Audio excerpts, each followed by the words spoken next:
Hello gamers, it's finally time, it's finally here, Brawl Kings Season 2 Finals. We're gonna find out which of these fleets turns out to be the most powerful. It's definitely gonna involve some Anubises, and those Anubises are definitely gonna have safety overrides. But there's still a few questions to be answered. Which builds are the best, and which supporting ships are the best? I know we all wish there was a little more diversity in the fleets, but with the Anubis releasing in the state that it's in, unfortunately, this is just what the metagame is going to look like. In the winner's bracket, we have Idiopathic, David Creed, Leadhead, and Tranquility. And meanwhile, in the loser's bracket, we have Kuba K, GAMERKILL, Downfall, Chumbosity, AlienSpaceKappa, Pixicode, Francis, and Big Brain Energy. Up first, we've got Kuba K versus GAMERKILL. Kuba K coming in with his Anubis build, focusing on double chain guns and warthogs for a lot more anti-armor damage than a lot of the other variants. On top of that, he did bring one safety override Aurora and a couple of monitors to help round out his fleet with a bit more defensive capability. Following that, 4 afflictors with the long-range needlers just to get through the shields a bit easier. On the other hand, GAMERKILL also brought 5 monitors, but very importantly, one of the big gambles that he's done is he brought a Radiant with Shrouded Mantle and a Tritachyon Brawler with a couple of Hungering Rifts to try and heal it, going for a support build, almost like a little cleric for the big Radiant. Only running 4 Anubises, he's really gambling on this Radiant doing a lot of work. Let's see if it pays off for him. Round 1, fight! Alright, it's time to see if this Radiant is going to pay off for GAMERKILL, or if he's going to be the gamer getting killed right now. Kuba K is rolling up with a ton of Anubises and a ton of Afflictors, which are going to be very dangerous for that flagship. If you have a lot of smaller ships, then the Afflictors have to try and spread out their abilities, which the AI doesn't tend to do. But when you have one big ship, it's a very obvious target for the Afflictors to use their entropy amplifier on, making them more vulnerable.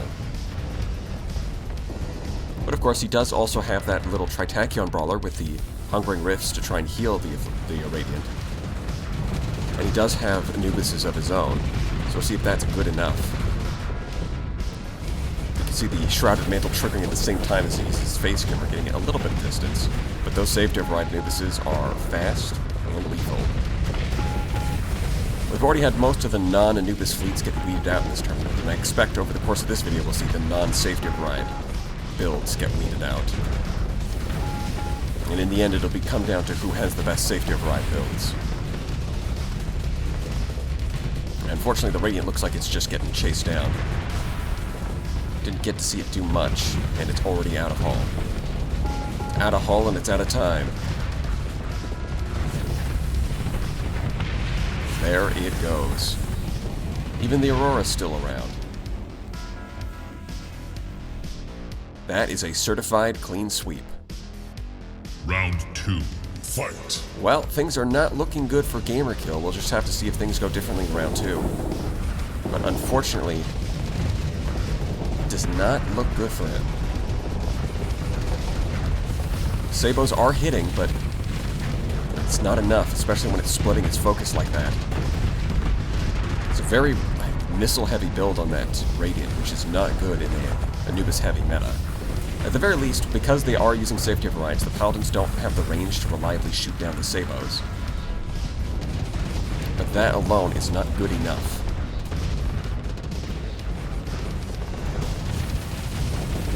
See, just oh, it does actually kill an Anubis, so it's not a certified clean sweep this time.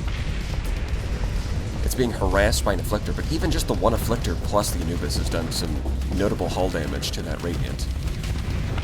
The monitors are holding out, but they won't hold out forever. See, the one has fallen. This one looks like it's ready to fall. It's just barely holding on. There it goes. Although both sides are using monitors here. The one with the more monitors is the one that's actually losing. In fact, I think... Did that monitor just use hammers to destroy that Anubis? Well, that's interesting. Regardless, yeah, this Radiant just, it was at like 60% or 70% hull and it just evaporated. As soon as it had to drop its shield, the pressure was too much. And there goes round 2. And that means Kuba K is moving up in the losers bracket, while GAMERKILL is eliminated. Up next we have Downfall versus Chumbosity. Downfall coming in with a very simple fleet using a Vanguard with safety overrides and swarmers to try and trigger the Shrouded Thunderhead as a little Easter egg, I suppose, maybe for flavor. Because for the most part, he's running a pretty straightforward 6 Anubises and 6 Medusas, running converted Hanger Talons and safety overrides. On the other hand, Chumbosity not really running a whole lot of Anubises, instead running a Legion with double Stormneedler and Flash Bombers as the core of his fleet. His Anubises not running safety overrides. These are proper support Anubises meant to work in tandem with his largely fighter-focused fleet. And by fighters, I mean really just Flash Bombers, like a lot of Flash Bombers. You can hardly even count how many Flash Bombers. There's so many of them. Yeah, there's a lot of different kinds of carriers between the Legion, different variants of the Mora, the Scintilla, but all of them loaded up with Flash Bombers. A few supporting frigates as well to try and distract the enemy, keep them busy while the Flash Bombers roll over them. Against the Anubis, that might be a bit difficult, but he has done it before. We'll just have to see if he can do it again.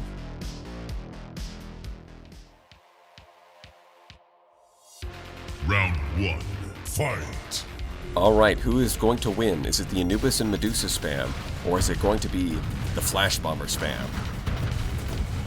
Well, regardless of who wins, we know that the loser is going to be the frame rate. That's for sure. Now, the Anubises do have shorter range, which makes them have a harder time supporting each other, especially against these large waves of bombers. And I suspect that will score Chumbosity a few kills here. But with the high mobility of both the Medusas and the Anubises, it's hard to imagine that those Moras are going to be able to withstand the kind of pressure they can put out. They have the kinds of weapons they need to break through the armor of a Mora, and while it can hold on using its damper field, I don't think it can hold on long enough for him to score a victory here. Although that Legion with the double Stormneedler may be able to make a difference. It's got the right equipment to deal with these Anubises.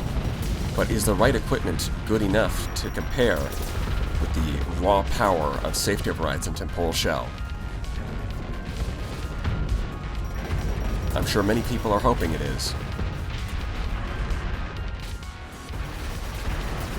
But given that the Anubis is definitely getting nerfed,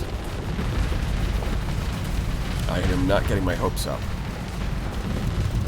Comes a wave of Flash Bombers. That Anubis is pretty low, and its shields do have a gap in them because he's not using frontal shield conversion.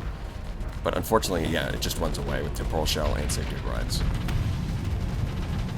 One more good run and it will be dead, but by that point it might be too late. The carriers are trying their best. Pop's damper field. It has its armor, it has been ripped open.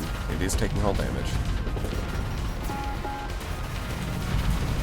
Well, that's something that the Moors could theoretically do. We're seeing a lot of safety overrides ships, meaning that combat readiness is running out for Downfall's fleet, which is not going to be an issue for the Moras.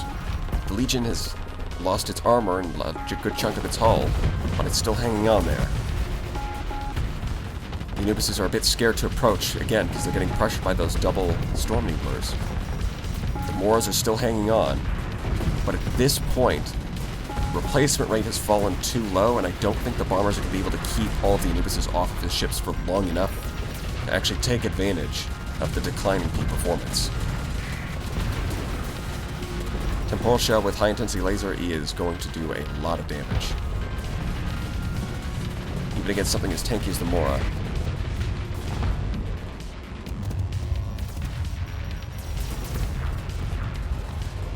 Unfortunately, while the Legion has been able to survive and it has been able to apply pressure to any of the attacking Anubises with its weapon setup, it hasn't really been able to score any kills. And we see that a couple of these Anubises are really low on hull, so it's not like he's doing no damage.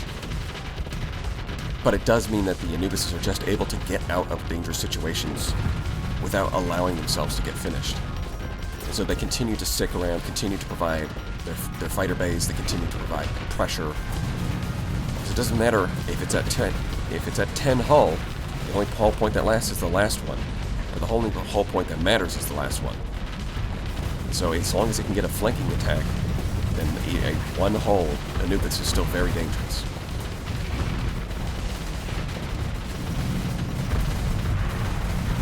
Yeah, the flash bombers are trying, but yeah, they're getting shot down.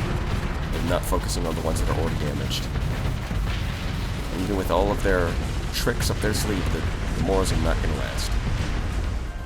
How's that Legion doing? No, the Vanguard's still around. It's outlasting the Moras here.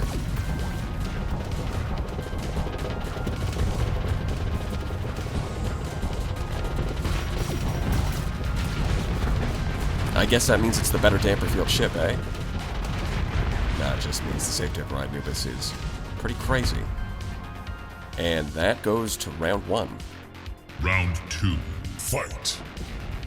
Well, he did score 1 kill, but he did also get a lot of the Anubises low on hull. We'll see if Chumbosity can do better in round 2. We'll see if they successfully focus fire and take out more than 1 Anubis. Although, even if he does that, I have a hard time seeing him taking out the Medusas. They also have safety overrides. They've also got heavy blasters to take out heavy armor. And with their phase skimmer and 360 shields, it's hard to imagine they're going to be all that easy to catch. The only way to really beat these Medusas, I think, for Chumbosity's fleet, he doesn't have enough damage to surprise the AI and catch them off guard. So the only way he could beat them is if they run out of combat readiness and their stats start declining. And then his fleet could beat them. But unfortunately, I don't think he has the endurance when he's constantly under the pressure from all these Anubises.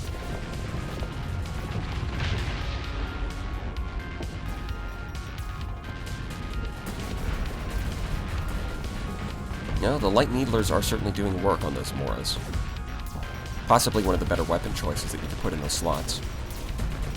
Although I do wonder how machine guns with the elite point defense skill would do. Against a lot of enemies, the shorter range could be an issue, but when you're fighting safety of ride enemies, that might be a non-issue, and just getting the extra flux efficiency and extra DPS might be worth it. But of course, it's not like you can... I don't think most people predicted that they'd be going up against a ton of safety of ride Anubises. And yet, here we are. Once again, the Anubis gets low, but it does not get killed. The Legion, perhaps if it had a more aggressive AI, it would chase after them, but it's right now trying to stay alive, rather than trying to score kills aggressively. And it did last for quite a while, but unfortunately, that alone does not a victory make.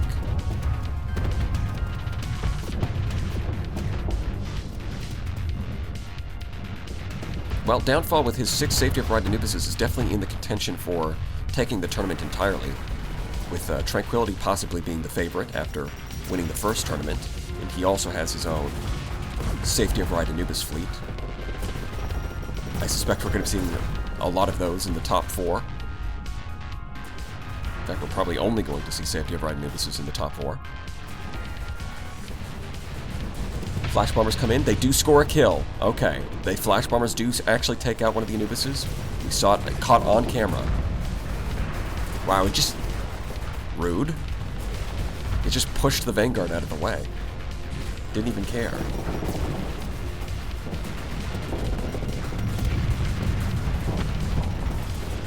Yeah, well, the Storm Needlers do give the Legion good DPS when the Anubises are attacking it. When they aren't focusing on the Legion, it's not really able to contribute much.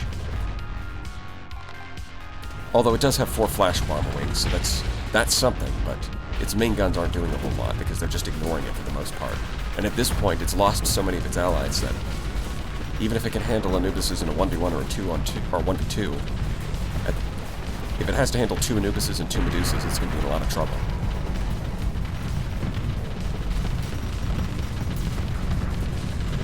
That Mora is holding on to the flank for now, but as more Anubises start getting aggressive and it runs out of damper field charges, then that Legion is going to be left all alone. And an isolated ship, the AI is going to get a lot more aggressive. The Reapers go flying, they don't touch anything. Or rather, everyone just dodges out of the way. Speed. go fast. I mean, they are blue like Sonic, so I wouldn't be surprised if those pilots are Sonic fans. When they hop in the Anubis, they know what they're getting into.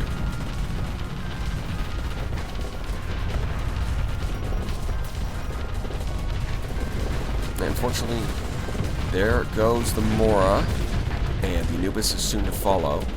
Chumbosity's Anubis, that is. And even with all these flash bombers and swarm launchers, it's just not enough. Safety rides do nerf the range of those paladins, but they're still good enough to defend themselves. And that is, while we do see some of them getting taken out by flash bombers, some of them isn't enough. Legion getting lit up like a pizza, and there it goes. No, I guess the Paragon's more of a pizza because it's circular. The Legion would be like a lasagna with all that orange. Plus, it's got fighter base, so there's layers.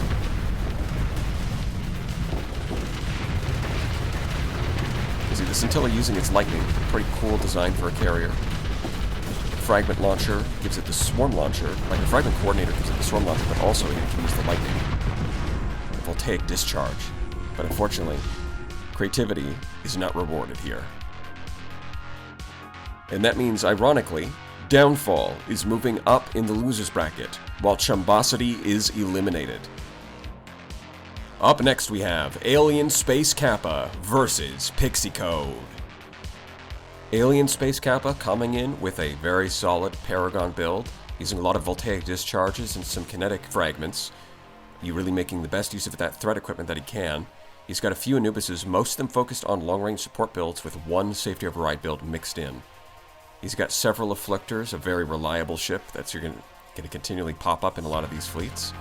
Also going for a long-range build with no antimatter blasters. He's got a few Lumens, or I guess a couple of Lumens, all in on the burst lasers, also working like a little baby Anubis, but with phase skimmer. Very annoying to deal with. On the other hand, Pixicode, mostly focusing around 6 safety override Anubises with a single Nova as the centerpiece of her fleet. It's going to give her a very, very interesting matchup in a lot of cases where it really depends on the Nova to do a lot of the work there, especially when the opponent is also matching her 6 Anubises. On top of that, Afflictors and a Medusa give her some good distractions and some good damage bonuses. We'll have to see if the Nova is able to overcome the Paragon's impressive defenses. Round 1. Fight! So which is going to win? The Paragon, the invincible shield, or the Nova, the ultimate spear? Well, realistically, I think it's going to come down to which side has more safety override Anubises, but I think it's more fun to focus on the capital ships. The Nova's going in for an attack, but it gets cold feet. It decides to back off. It's currently being debuffed by an Afflictor and thinks better of assaulting a Paragon head-on.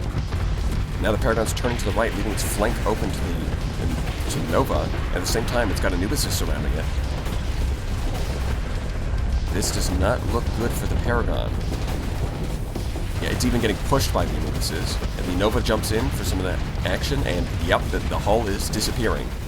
It's trying to use its Fortress Shields, but alas, it is far too late.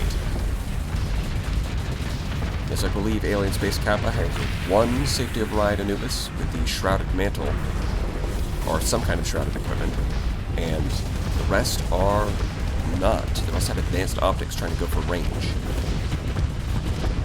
And unfortunately, in this environment, it doesn't seem like range is doing the Anubises much good. Well, that was pretty quick. What do we got left? Well, it seems like things have broken off into a bunch of skirmishes in the corners. That seems to be the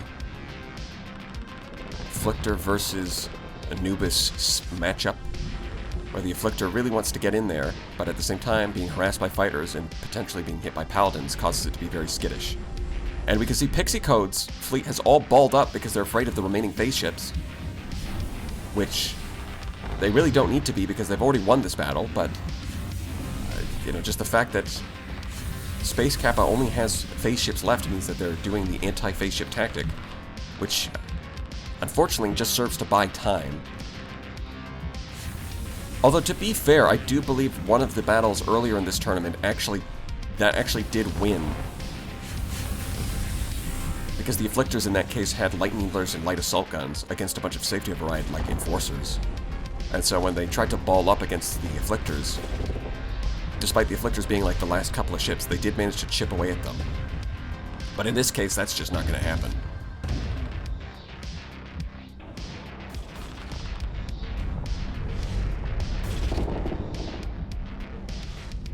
Dodging right through the Hungering Rifts. Actually overloading the Medusa. They might score a kill here. Although it's too scared of all those fighters. The Hungering Rifts are still following it. Shooting down broadswords, but ultimately, it's a meaningless effort. Here comes an enemy Afflictor to finish it off. And that is round 1 to Pixicode. Round 2, fight. Nearly a clean sweep. SpaceKappa only managed to take out that one kite. Alright, and Anubis goes down immediately on Pixicode's side, being slammed by Giga Cannon. And now the Nova's charging right in front of the Paragon, not a 1v1 it really wants to take from the front. But it does have support from an Anubis, and now the Paragon's turning as the Nova just backs off.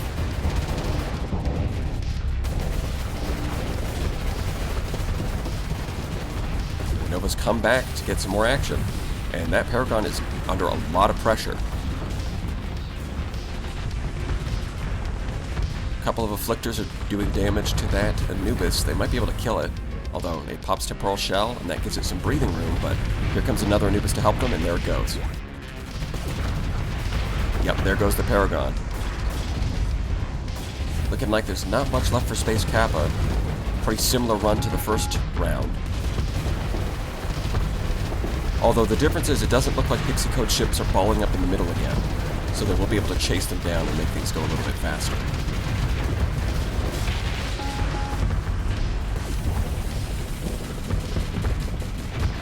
Yep, that thing is gone. Afflictor's trying its best to get some damage in, but it's running out of flux, which means it can't run away, and it's going to get completely evaporated as soon as it pops out. There it goes. Round 2 to Pixicode. And that means Pixicode is moving up in the losers bracket, while AlienSpaceKappa is eliminated. Up next, we've got Francis versus Big Brain Energy. Francis choosing to bring another Paragon, loaded up with a very solid build, also running Shrouded Mantle to get it out of danger. 6 safety override Anubises supporting that Paragon make it a very dangerous fleet, with only a few supporting frigates, but when you've got all these Anubises, that probably doesn't matter. The Anubises are almost like big frigates with how fast they are, but they bring a lot more damage potential to the table. On the other hand, I am bringing a lot more frigates with 3 Omens, running safety overrides and strike weapons like antimatter blasters, a couple of monitors also running antimatter blasters, so they're actually somewhat threatening.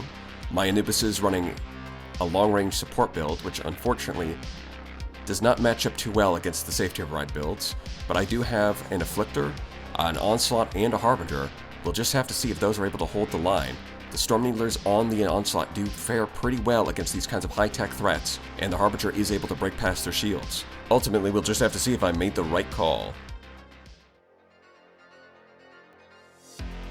Round 1, fight. I am so cooked.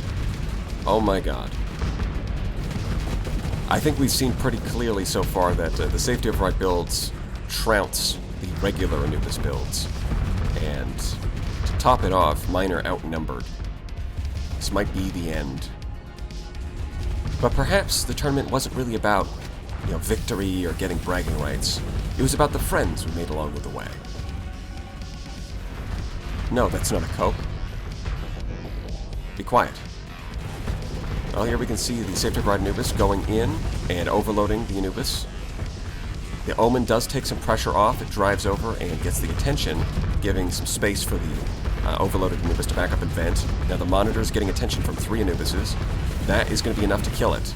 At least it bought some time. The Harbinger almost killing the Glimmer right on the spot. Not quite doing enough damage, though. It's doing its best to try and kite this Anubis, because with advanced optics, it does outrange the Safety of Ride builds. Although with its hard flux maxing out, it no longer has the speed to maintain its distance, and it is likely to just get killed as the pressure gets applied. The Paragon almost died. It looks like the Anubises and now the Omens are hitting it pretty hard. Although, unfortunately, one of them got cleaned up by an Anubis, and the other one has flinged out while being chased by an Anubis. And that can't be good. Yep, there it goes. The Onslaught is still here, and unfortunately, now it's going to get caught in a 1v1 against the enemy Paragon, which, while it does have Storm Needlers on the sides, it's not going to beat a Paragon in the 1v1. That's just not how it works. A proper player-built Paragon will always beat an Onslaught in 1v1. And that's assuming it's actually a 1v1 and not a 2v1 where the Anubises are coming in to get its attention. You can see the Gorgons, much like Sabos, they can often fire from outside the range of the Anubis when it has safety rides. There is a cost to that range penalty, but unfortunately, the benefits largely outweigh the costs. Like, oh, you took a little hull damage from some Gorgons, but you also won, so does it really matter?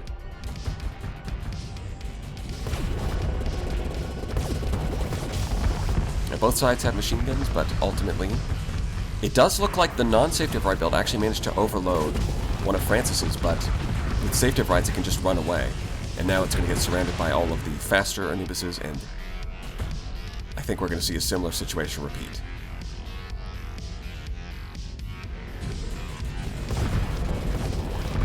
Fair amount of damage on the Paragon was dealt, but that does not equate to a kill. And once again, we can see that this Anubis almost manages to kill a safety ride build, but by the time it gets to that point, reinforcements have arrived, and it's too late. Round 1 goes to Francis. Round 2, fight. Well, we'll see if things go any better, although I am not optimistic about it. You can see the sparks going around, tearing through all of the Talons, so at least in terms of air superiority, I've got that going for me. But those safety of ride builds are going to wreak havoc on the flanks, and then collapse and surround whatever remains. Yep. So you've got two Anubises teaming up against one. Once again, the Paragon is driving up to the Onslaught. It looks like they're going to get caught in what's as close to 1v1 as they can get, which, again, favors the Paragon.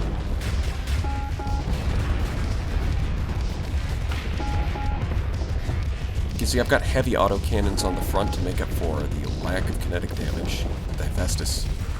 But they do have more range than the Storm Needlers, which the idea was that the high recoil wouldn't matter because they would mostly be shooting at capital ships at the front. Capital ships and cruisers, anyways. But those kinds of considerations don't really matter when you're mostly fighting Anubises that just flank the ship. And in that case, I'm grateful for the Storm Needlers, but yeah, that's not going to save me here. He's trying his best, but even with hardened shields to try and resist those Tachyon lances, the Paragon just has much better stats, and there goes the poor Onslaught. And a little bit too late, but now we've got a Monitor, an Omen, and an Anubis all trying to work their way on this Paragon, and they have gotten it pretty high on flux. Triggering the Shrouded Mantle, getting a lot of EMP damage in there with from the Omen, shutting off a lot of its weapons. So they might actually be able to do something here. Although we can see safety of ride Anubis coming in and keeping two of Anubises busy. Here comes another Anubis. They're applying consistent pressure to that Paragon, keeping it basically neutered, but how much is that going to matter in the long term? The Onslaught is already down. The safety of ride Anubises are going to pick off the frigates just like that. And then when they come for these Anubises, it's game over. Man. And the Paragon finds the space to vent.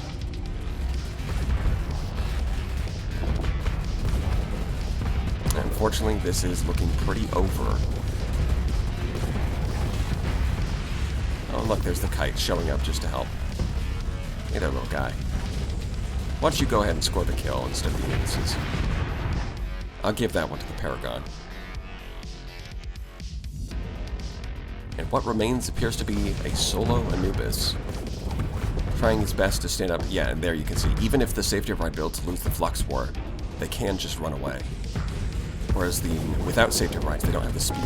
They don't quite have the speed to do that. So here it goes. And round 2 goes to Francis. And that means I am eliminated while Francis is moving up through the loser's bracket. Up next we've got Kuba K versus Downfall. Which of these Safety of a Ride Anubis fleets are going to be the best? Which of them has the better support? Let's find out. Round 1, fight! So which fleet is going to out-Anubis the Anubis? Is it the Anubis or the Anubis? Find out on the next Anubis. This episode. We're finding out right now. Well, we do have an interesting matchup between Afflictors and Medusas. Both of them being exactly the same deployment points at 12 each. The difference is you've got Safety of Ride Anubis, or Safety of Ride Medusas with their 360 shields and their safety and all that, versus the Afflictors, which are just, well, they're Afflictors. Entropy Amplifier is a very powerful ability. On the other hand, that poor Aurora doesn't seem to be doing a whole lot. It's trying to find an opportunity to skirmish with the enemy, but that's not a favorable matchup. The Anubises can just run away with Temporal Shell anytime they're losing. And unfortunately for the Aurora, Plasma Jets really just doesn't compare in that regard. Similarly, the Monitors, while durable, against Temporal Shell boosted anti-shield weapons, they actually don't hold out for that long. So I'm not sure they're going to provide much for Kuba K in this battle.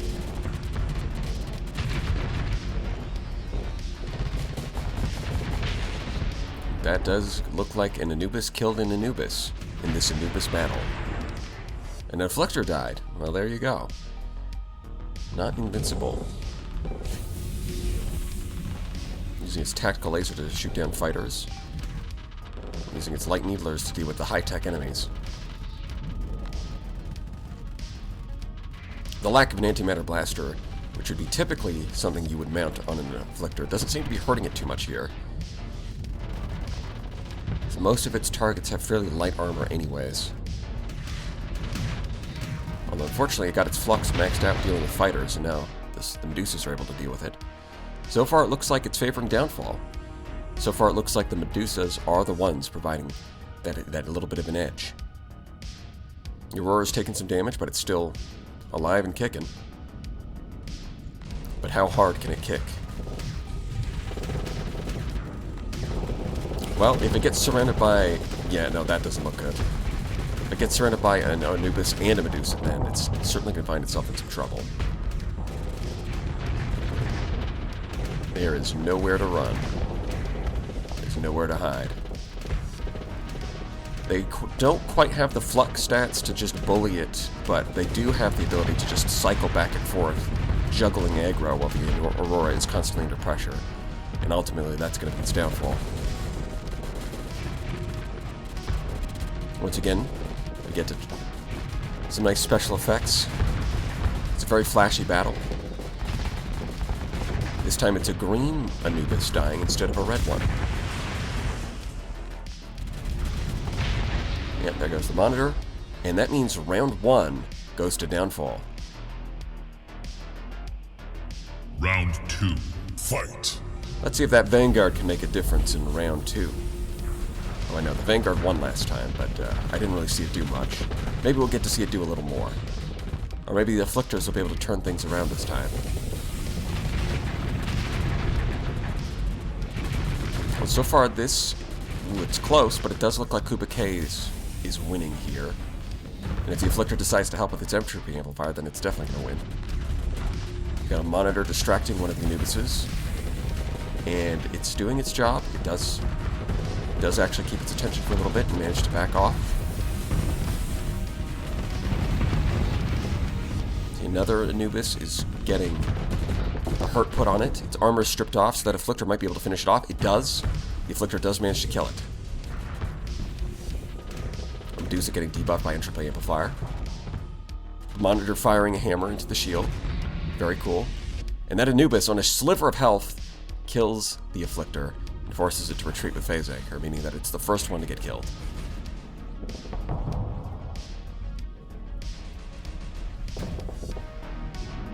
Vanguard got its attention for now.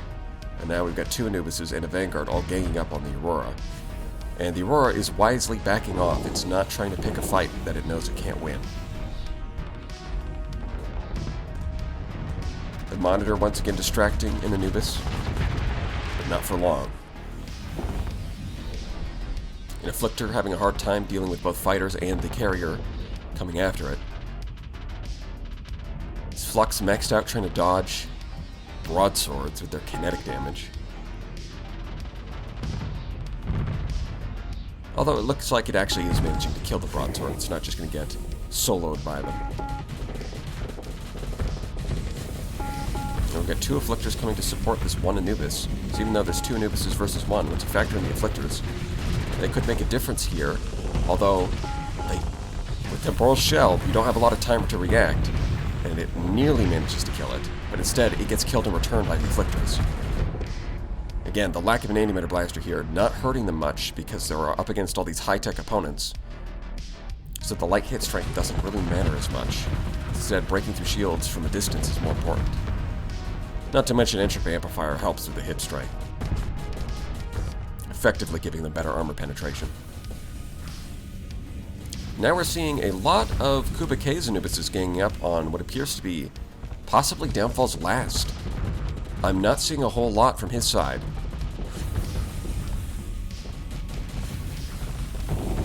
There's the debuff. Now the Anubises are hesitating to close in, but it's not looking good for Downfall's Anubis here. I'm not seeing any support on his side. Yeah, the chain gun's almost demolishing it instantly, as soon as it drops its shields. It does manage to survive, but for how much longer? Probably not much. And I guess the Aurora's just chasing the Vanguard this whole time. Which, if you're Downfall, that's a pretty good trade. 6 DP distracting a 30 DP ship. And apparently, the Vanguard has just been able to kite it this whole time, and the Aurora's just not able to catch up. But it's also staying close enough that the Aurora doesn't give up on the chase. I think that Vanguard that Vanguard pilot deserves a raise. He's got guts, but he's also got discretion. He knows not to get himself killed. Shrouded Thunderhead triggering off of the Swarmer missiles a little bit. What was that? Did we hit the edge of the map? He just ran forward and just slammed into the shield. Like, alright, this is over. I know this is over. I'm just stalling. Bonk. Okay. Well, that was an interesting end. Kuba K takes round 2. Final round. Fight! Well, let's see how things play out in round 3. A lot of fighters getting shot down right off the bat, clearing some space for the Afflictors. Over on the flanks, you've got a Medusa and an Anubis teaming up against a single Anubis. That Monitor is not close enough to really contribute much. Although maybe it'll shoot down some fighters here. No, it's just going to shoot at some flares. And it's going to distract a Medusa. Yeah, and it looks like Kuba K's chain gun build is putting the hurt on Downfall's builds. The debuff being applied to the Medusa seems like a mistake there. It really should have been applied to the Anubis, but you can't really control the AI in that regard. And it just seems to be spamming it on the Medusa. Although I guess in the end it might not matter. Except that Kuba K's Anubises are playing it fairly safe. Not going for the kill even when they could. Playing a lot more cautious, and in the end has nothing to show for it.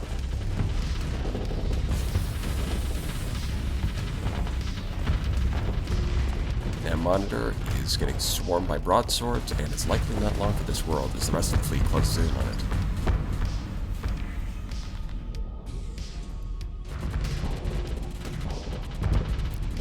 Doesn't quite have the burst damage to take care of that Medusa, and in exchange it's going to get surrounded by 2 Anubises and get ripped to shreds. It's another one down. As in the end, Kuba K did spend his points and his hangers on those warthogs, and the light mortars are probably contributing a lot less than the light machine guns on the broadswords that Downfall went for, while at the same time costing more ordnance points.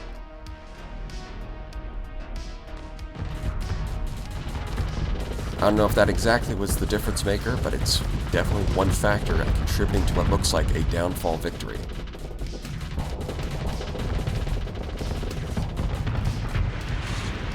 Kablooey. And once again, the Aurora being distracted by the Vanguard. What are the odds of that happening twice? Well, regardless, once again, the Vanguard seems to be perfectly kiting the Aurora, although this time, it wasn't in vain. This time, it paid off because that looks like an inevitable Downfall victory. Taking round 3. And that means Downfall is moving up in the losers bracket, while Kuba K is eliminated. Up next, we've got Pixicode versus Francis. Considering the similarities to AlienSpaceKappa's fleet, I'd be very worried if I was Francis.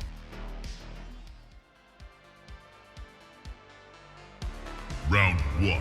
Fight! Well, funnily enough, Pixicode has already proven that her Nova build can take on Paragons. So we'll have to see if the difference maker with the different Anubis builds pans out. It is really hard to tell, but things can flip one way or the other at the drop of a hat. And right now, the Nova is being forced to back off, as now it's getting harassed by an Anubis, although it doesn't quite have the ability to kill the Nova, and it just gives it enough space to vent. Although the Nova might struggle to kill the Anubis as well. No, it doesn't. It uses Temporal Shell to get a bunch of distance, and it does dissipate its flux, but then the Nova uses its Nova Burst to just stick right to it. Well, it's looking like a lot of Francis' ships are falling apart here. This might be another victory for the Nova over the Paragon. We will see. So far, things are looking pretty good for Pixicode.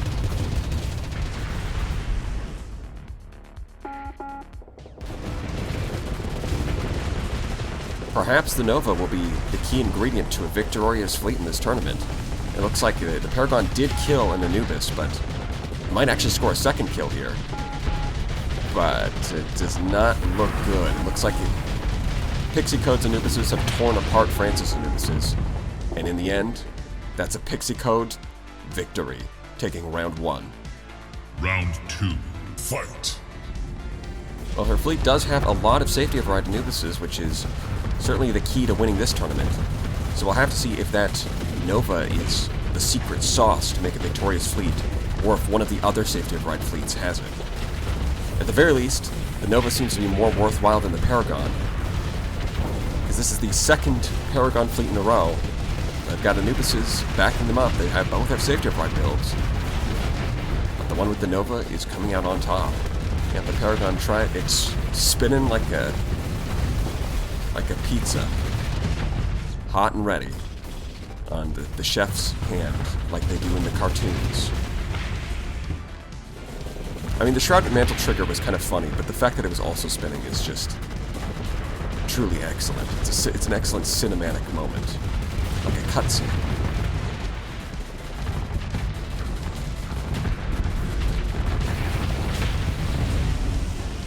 Well, round 2 goes to Pixicode. And that means Pixicode is moving up in the losers bracket, while Francis is eliminated. Up next, we've got the winners bracket. Starting with Idiopathic versus David Creed. Idiopathic, not exactly innovating, bringing another 5 Anubis safety overrides with a Radiant fleet, but considering how well he performed in the first season of Brawl King, it's no surprise that he's going to be the one to take this setup the furthest. Along with his 5 Pirate Shades, nobody else brave enough to touch that.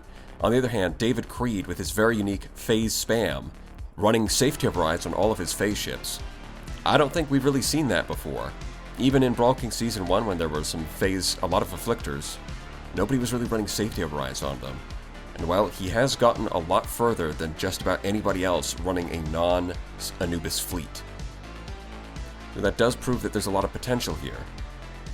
We'll just have to see if that potential can be turned into actuality. Not to sound too biased, but I hope so, because his fleet is bringing some much-needed diversity to these final rounds. Round 1, fight! So, which is it going to be? Is it going to be the safety override phase fleet that David Creed brought? Or is Idiopathic's Radiant and Shades, along with, the classic Anubises, going to be the one that comes out on top? Well, so far, the Radiant has already taken a lot of damage. It triggers the Shrouded Mantle to back off, but then immediately jumps back forward, which was probably the right call because it looks like it's not under any pressure anymore. The Shrouded Mantle triggered at a bad time. Luckily, the Radiant has enough mobility to make up for that. And the Doom goes down. This might be a very volatile matchup, considering how much damage they put on the Radiant so quickly, but then it turns around and the Doom is taken out very quickly. Now, so far, those Shades are putting that Harbinger under a lot of pressure. Phase ships are very scared of EMP, and the Shade is one of the few, the phase ship that brings the EMP emitter. So that does give them an advantage in that matchup, allowing them to suppress opposing phase ships. Couple that with the fact that Idiopathic has more Anubises. If anything, the Radiant might be the weak point in that fleet, considering it almost got taken out at the beginning. But it does look like Idiopathic's fleet is going to come out on top on this one. Although I wonder how close that was. If in round 2 David Creed is able to take out the Radiant early on, that might snowball into a victory. Because he has performed, his fleet has performed pretty well against Anubises in the past. So what is left? We've got an Afflictor, of course. Compared to what's left, it's not going to be enough. And round 1 goes to Idiopathic. Round 2, fight! Well, David Creed did do a lot of damage to the Radiant, but a lot of damage doesn't count as a kill. And the only kill he really scored was 1 Anubis. It looks like he's immediately killed 1 Anubis this time, already doing a bit better. Might even score a second kill here. It does. That's 2 Anubises down. With the Doom lasting a little more than 5 seconds this time, it's actually putting the hurt quite badly on these Anubises. Spamming out mines to try and box them in, but not quite good enough. The Paladin's able to clear the way. Yes, with safety overrides, you can use High Scatter Amplifier to turn those Paladins into a almost perfect weapon. Good efficiency against shields. The Temporal Shell, their hit strength against being a beam weapon, their hit strength actually increases during Temporal Shell, making them okay against armor. And then also they're a point defense weapon. Almost perfect in that regard, aside from the short range. And unfortunately, once the Harbinger's Flux is maxed out, it is just a sitting duck. This time the Radiant raided out mostly unscathed, while the Doom has done a respectable job killing these Anubises. For David Creed, he's only got 1 Doom, and unfortunately, a lot of the other phase ships are not carrying their weight. The Harbinger's not doing so hot in this matchup. He might score a 3rd kill here. Yes, he does. He does score a 3rd Anubis kill. And now he's got multiple phase ships ganging up on the Radiant, triggering the Shrouded Mantle, unfortunately allowing it to bypass the mines, and it does kill the Doom, which is not good because that was the main thing that was carrying David Creed's fleet against all these Anubises. Of course, the Harbinger now kind of sitting behind the Radiant in a position where it's very difficult for the Radiant to deal with it. Uses its phase skimmer, but it doesn't actually turn around during... Now it turns around. There it is. And see, that's what you don't want to see when you're the Harbinger. You want it to... Sometimes you can trick the enemy AI into being scared to use its phase skimmer. And so it'll just sit there while you... So it won't use it, and then you can just sit there behind it. But unfortunately, it does use it, and it does turn around. Which means that I don't know how David Creed is going to deal with it. He's got no Doom, and he's got no hope. No Doom, no hope. Quite the oxymoron, but in this case, that's just how it is. Unfortunately, it does look like Anubis is going to be able to hunt down that Afflictor. Never thought I'd see a matchup where I consider the Afflictor the good guy, but with how dominant the safety of Ride Anubis has been, I don't know how else to interpret that.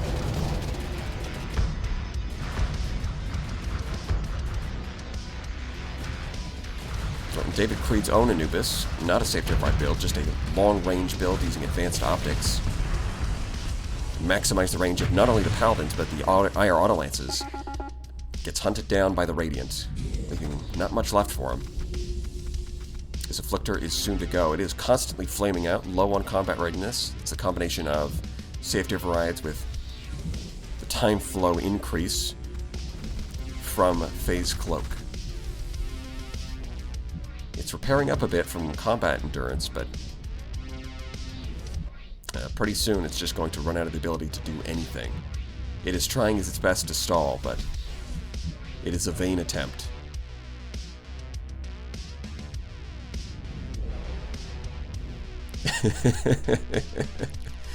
Poor little guy. Just put him out of his misery. Thank you. Thank you. Okay. Round 2 goes to Idiopathic. And that means Idiopathic is moving up to the semifinals, while David Creed is knocked to the loser's bracket. Up next, we've got Leadhead versus Tranquility. Leadhead bringing something of a mixed fleet, likely anticipating several monitors in this competition with that choice to bring 2 Harbingers. Not with safety overrides, unlike David Creed. These are going for long range with advanced optics and targeting units. Meanwhile, his Medusas have a very odd build. Safety overrides, but not really focused on damage. Instead, mostly focused on defense, with mostly just a mining blaster and some machine guns to make sure you can't completely ignore them, but not so much that they have good DPS like a double heavy blaster would. On top of that, his main fleet is, of course, the 6 Anubises. With a lot of distractions and some Harbingers to help out, we'll see if that is able to stand up to his opponent. Tranquility, the winner of Season 1. A much simpler idea. 6 Afflictors bringing Entropy Amplifier and some Needlers. 6 Anubises with safety overrides. And that's it. Round 1. Fight! Well, Tranquility certainly is the favorite to win this tournament. Not only having won Brawl King Season 1, but I believe Mr. G Gaming held a little poll. Well, not quite a poll, but asked people to name who they think is the favorite to win this tournament. And a few names came up, but Tranquility was certainly the most common pick for the audience. I don't think Leadenhead's name came up at all, but his fleet does have the hallmarks of what makes a strong fleet in this tournament. A lot of safety override Anubises. Couple that with some phase ships for support. A little bit messier compared to Tranquility's more straightforward choice of just going with 6 Afflictors. 6 Anubis, 6 Afflictors is an audaciously simple but audaciously effective idea. We'll have to see if Leadhead's more jumbled mix of support ships, including 2 different variants of the Harbinger, will pay off here. The Harbinger, after all, does have a decent matchup against the Afflictor, being able to pull it out of phase with its quantum whatever device. I don't remember the exact name, but it's a quantum thingy. Oh, and it's actually doing some good damage to an Anubis here. Wow, it's performing really nicely here. Not a safety override build, and that means that it does have a bit more range than some of the other Harbingers we've seen. Unfortunately, it does run out of flux, which means it can't outrun it anymore, and it has to vent. It's taken out by the Giga Cannon.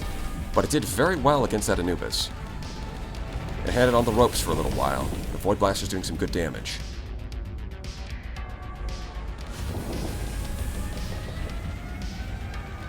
Now, those Afflictor builds on Tranquility's end are a bit weird. An LRPD, not usually considered a very useful point defense option. Only thing going for it is its range, but all of its other stats are kind of bad. And then on top of that, it's only got 2 light needlers and a light assault gun. Now, light assault gun, not too much of a crazy choice. It does have more range than the Animator Blaster. But the fact that he only went with 2 light needlers instead of filling out that 3rd slot with another one, in favor of getting more hull mods, is an odd choice.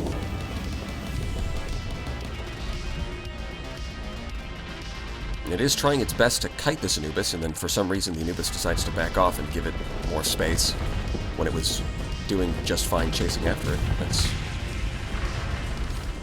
Well, I don't think it's going to matter though, because it does look like Leadhead's fleet is winning.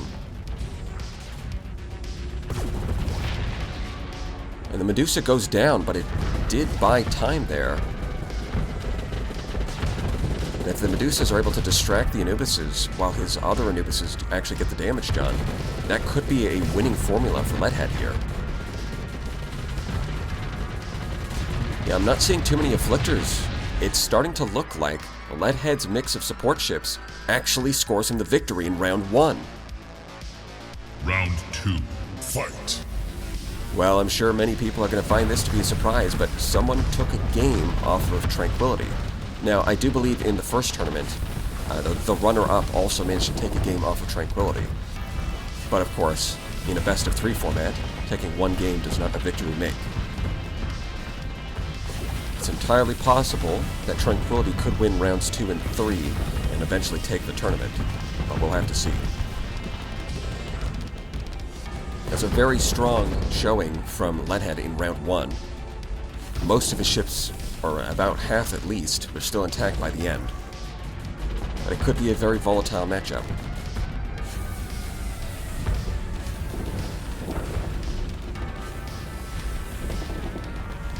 Afflictor's harassing those Anubises, constantly keeping it on edge, not giving it room to breathe, but then the Medusa comes in and distracts the Afflictor, giving the Anubis space to vent.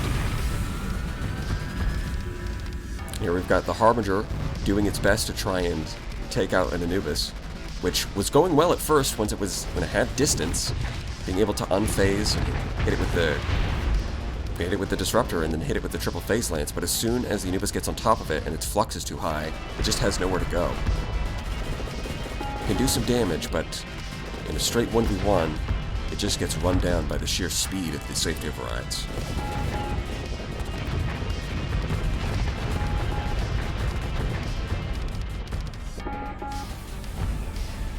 It looks like Leadhead's Anubis was winning that 1v1, but unfortunately now it's outnumbered. It looks like it's got its back against the wall with 3 Anubises and the debuff from the Afflictor. The Giga Cannon gets the overload. There it is.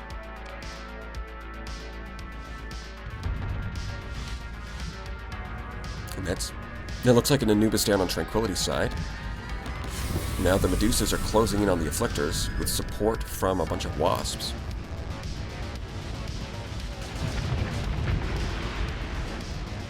That's another Afflictor down. Well, it doesn't look like there's too many Anubises left on Leadhead's side, but he does have his little mix of support ships. Some kinetic fragments being fired by the Lumen. The Harbinger that survived with the Void Blaster variant doing its best to get some damage in. Although, no, they've been distracted by something else off-screen. Now this poor Medusa is taking on the Anubis by itself. Oh yeah, now it's trying to take on the Anubises, but nope, that is not going to end well. It's going to try and vent, and it's going to get hit with the Giga Cannons.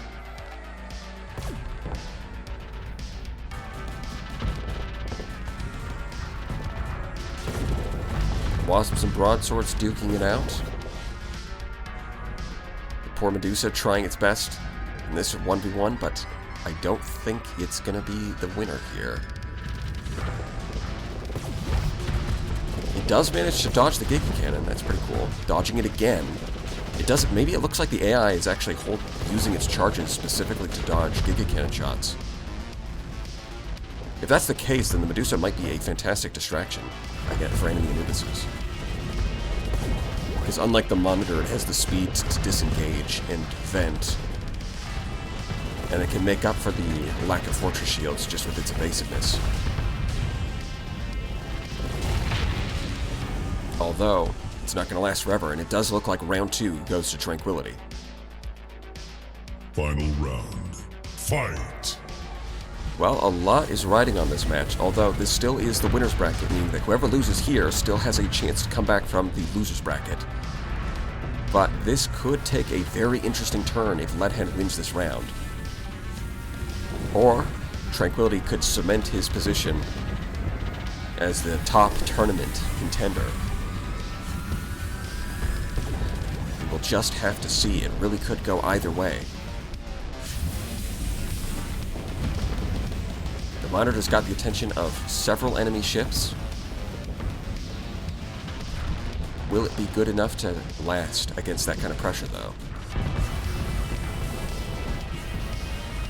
It does look like the Monitor goes down, and Anubis went down as well for Leadhead. This is not a good start for him.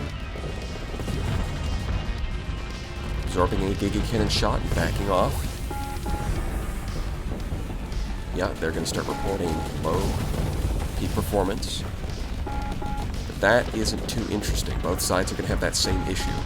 What is interesting is when they start falling off. Right, they're both engaging in a little flux war with each other.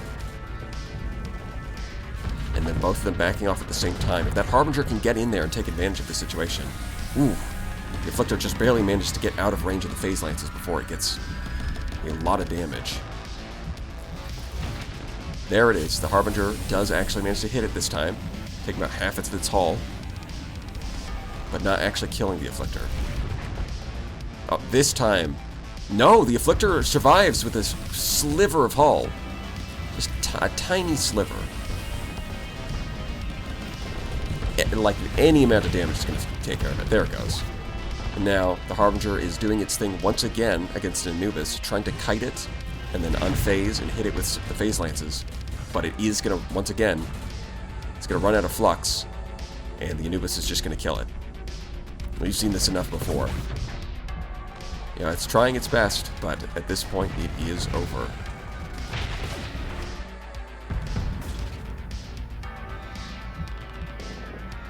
Surprisingly, the Lumen seems to be doing alright against the Afflictors. Using the LRPD to keep them scared of the beam damage, even as minimal as it is. And the kinetic fragments being useful against shields, although maybe not as useful in this matchup. Yeah, normally Afflictors are pretty good at killing Lumens, but this one is doing a pretty good job at just keeping this Afflictor busy. Afflictor's going for the kill as it sees it's on high flux, but the Lumen just spams Phase Skimmer, makes him distance, making it very difficult for that Afflictor. It is just trying to make life as hard as possible. We've still got the Void Blaster Harbinger, and we've got 3 ships ganging up on one of Tranquility's Anubises. And you can see the Lumen in the bottom left is still going, still distracting that one Afflictor. And the Medusa, with its lack of heavy weaponry, is struggling to actually score a kill. The Anubis comes in and finishes it off. Although, now it gets debuffed by the Entropy Amplifier. It just barely manages to slip away.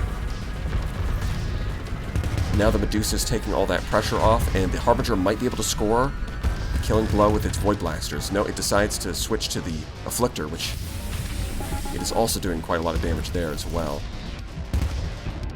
And that Inimical Emanation in the middle, allowing it to hit the enemy Afflictor even while it's phased, giving it a little bit more of an advantage in this duel on top of its Quantum Disruptor. That Harbinger does seem to be very good at hunting phase ships. The Lumen's still sticking around and still being a nuisance. Yep, and then it takes out another Afflictor. That Harbinger's a real Afflictor eater. The Phase Devourer. There goes, but all it takes is... No! It misses the timing! It uses the Quantum Disruptor and then goes into phase instead of shooting, but the second time it does get it. Which means that Leadhead beats Tranquility in round 3. And that means in a surprise upset, Leadhead actually beats Tranquility and moves up to the semifinals, while Tranquility is knocked to the loser's bracket. But of course it's not over yet. The loser's bracket still has potential to come back in the finals. Up next we have Downfall versus David Creed. Does Downfall have the secret sauce needed to finally put an end to this outlier of a fleet? Round 1. Fight. Alright, David Creed. Phase Fleet. He has beaten Anubis before, and he's lost to Anubis before. What exactly is this one going to be? This time there's no Radiant, so it might turn in his favor. Did do a lot of the damage to that one Anubis, but of course it managed to get away. That's a Medusa down already. Somehow managing to get past its shields and just exploded. That's an Anubis down. Those mines can do a lot of damage as soon as they get past those shields. And that's the hard part. You've got to get past the shields. Of course, with safety of our systems expertise, it can spam them quite a lot. If the Harbinger can sneak behind it, they can also do a lot of damage to those Anubises, especially with their Quantum Disruptor. Working together like that seems to be paying off. They tag team that Anubis, and it doesn't really get to accomplish much. It doesn't quite box in the Medusa. It manages to slip around the mines, but that may not be enough. Yep, there it goes. They tag team another one. Well, things seem to be going really well for David Creed so far. He lost his Glimmer in the top left, but that's in exchange for everything he's done so far. Well, there's an Afflictor as well. It's not like he's taking no losses, but... I mean, when the Doom has its opportunity to team up with a Harbinger, they just tear enemies to pieces. The Vanguard is holding out as long as it can. It did seem like with Damperfield it was able to plow its way through a mine and survive, but it's just going to run out of charges, and eventually it's going to run out of hull. And the Medusa, again, getting surrounded. It's got an Afflictor harassing it. Here comes the Harbinger. Can it score kill? Not quite, but it puts it right at a sliver of hull left. The other Harbinger, the Phase Lance Harbinger, wisely backing off, not putting itself in harm's way if it doesn't have to. Quantum Disruptor also disrupts Temporal Shell. So if it can use it with the right timing, it also means that it shuts off that very, very powerful system. Yeah, kind of wasting its ability there. The mine does get blocked by the shield, but it doesn't have 360 shields, so it is possible for them to slip past, and it doesn't need to because the mines... Yeah, once again, the Doom corners it with the mines so that it can't run away, and the Harbinger comes in, drops its shields with the Quantum Disruptor, and just rips it to pieces with the Void Blaster. They do a really good job when they tag team those high-tech ships. And round 1 goes to David Creed. Round 2. Fight. Well, it looks like it might be that the Radiant was the key ingredient to hold off David Creed's fleet. Because even with some safety override Anubises, or rather 6 safety override Anubises, even with that, Downfall is struggling. So it looks like if there's one thing that can compete with the Anubis, it might be putting safety overrides on a bunch of phase ships. And not just the Afflictor, which is good to know. Yeah, he's got a mix of Harbingers, Afflictors, and the Doom, because all of them have very powerful systems, but they all do very different things.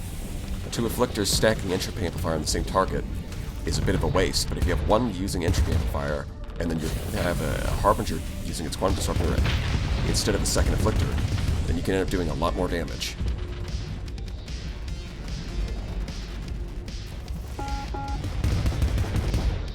All it takes is a couple of shots. If its shields are pointing in the wrong direction for a couple seconds, those Void Blasters will rip the armor and hull to pieces. To shreds, you say? My goodness.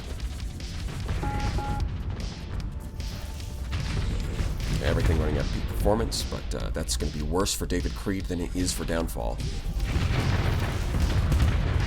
Regardless, I don't think it's going to matter because they are just going to town.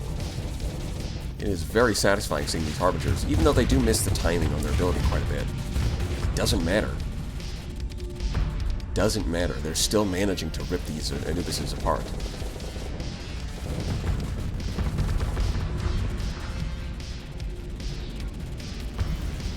Well, given that it's one of the fewer fleets that doesn't rely on spamming Anubises, I mean, he does have some Anubises, but you know, they're not safety override variants, and there's definitely not 6 of them.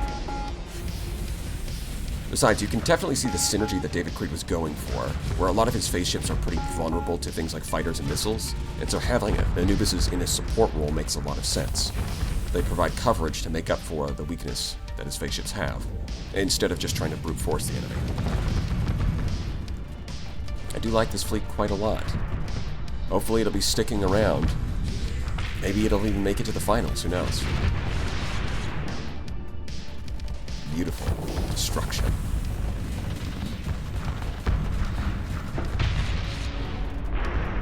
And that is round 2 for David Creed.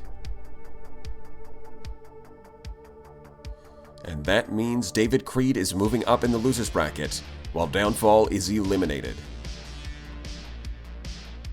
Up next, we've got Pixicode versus Tranquility. For Nova has served her well this far. Let's see if it can get her one step closer to the finals. Round 1, fight! And we've got 6 safety override Anubises versus 6 safety override Anubises. But the difference is, Tranquility just brute forcing it with 6 Afflictors, maximize the effects of Entropy Amplifier, and spam it as much as possible, versus Pixicode bringing a couple of her own, but also Medusas and a Nova.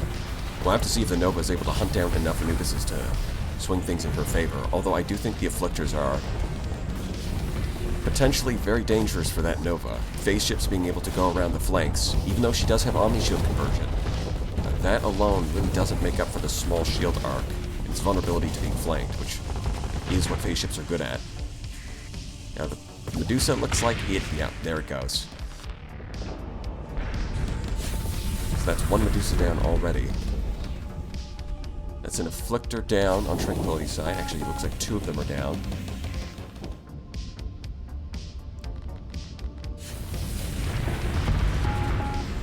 There goes another Afflictor.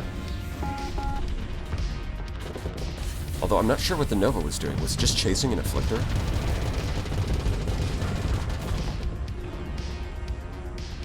Maybe not the best use of its time. Although everything on screen does seem to be Pixicodes, so it's kind of hard to say. Looks like Pixicode loses one of her Afflictors, and now, there we go. Here comes Tranquility stuff. The Nova got hit with the Entropy Amplifier. It's glowing red hot. Now it looks like, yeah, the Nova's going off to fight an Anubis. Wow, her other Anubis is getting caught in a 2v1. Yeah, in fact, it overloads in that 1v1, the Giga Cannon scoring an overload. Ooh, that is not looking good for the Anubis' prospects here. If it got overloaded in a 1v1 there... While the Nova has performed well against other variants of the Anubis, the Giga Cannon might be really bad for it if it can just overload it like that. Yep, round 1 goes to Tranquility. Round 2, fight! Well, it's certainly not a hopeless matchup, but generally Afflictors do pretty well. All phase ships tend to do pretty well against Novas. And the Giga Cannon variant, and the fact that it overloaded the Nova was really not good. Really not looking good. In fact, I think Tranquility might be the only person to run Giga Cannons on safety override Novas. Everyone else is running like Triple Paladin or like Auto Pulse Laser or High Intensity Laser. He might be the only one running a Giga Cannon. Obviously, some of the non-safety override variants were running Giga Cannons, but like specifically the combination of safety override and Giga Cannon, I think he might be the only one. In which case, that would be very unfortunate.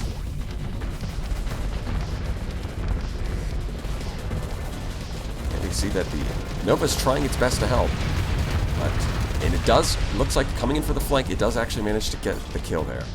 But now it's going to get distracted by an Afflictor, which, yeah, the Afflictor's just going to go around it, and it can protect itself with its shield, but it's going to keep it very busy for a while. And unfortunately, the kinetic fragments didn't seem to do much earlier either. Yeah, it's just... This is just a Tom and Jerry cartoon. This is a Looney Tunes. Okay, the Afflictor's just going to bounce around it, and the Nova's going to go, I'm going to get you, I'm going to get you, Nova Burst! And then, yeah, it's not going very well. Even the kinetic fragments did seem to get shot down by the Paladins. This might be the end of the line for the Nova, unfortunately. It had a good run, though. It had a pretty good run.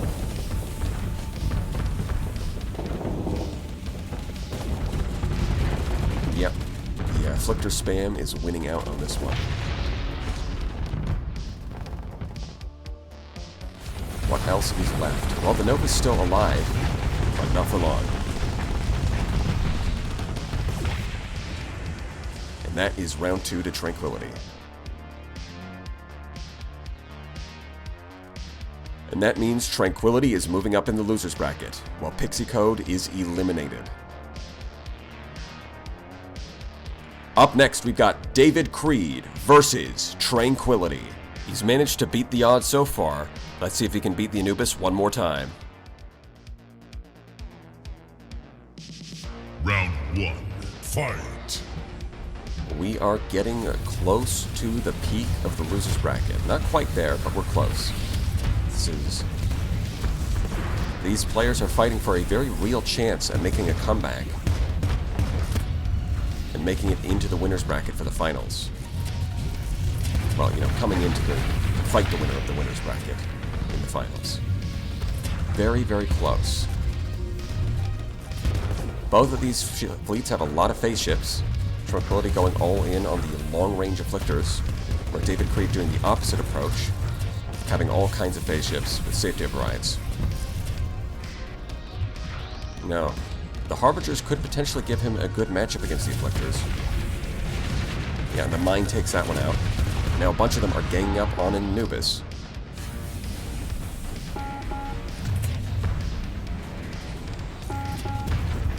Ooh, that's a good hit. That's a good hit. It dodges the Giga Cannon as well.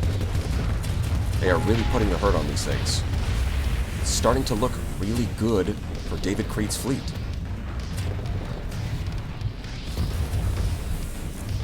And he's made it this far, so he's definitely no slouch when it comes to taking on Anubis fleets. Although this Afflictor is buying a lot of time. You've got like 5 ships chasing it. No, 6 ships chasing after this one Afflictor. And it's taking them like a good 30 seconds to catch it. And catch it they do. Nope, there wasn't even an Anubis in there, so that's like 7 ships.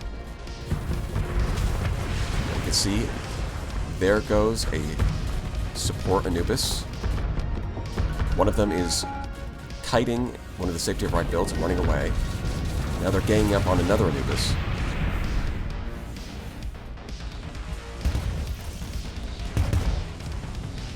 Yes, things are looking very good for David Creed's fleet right now.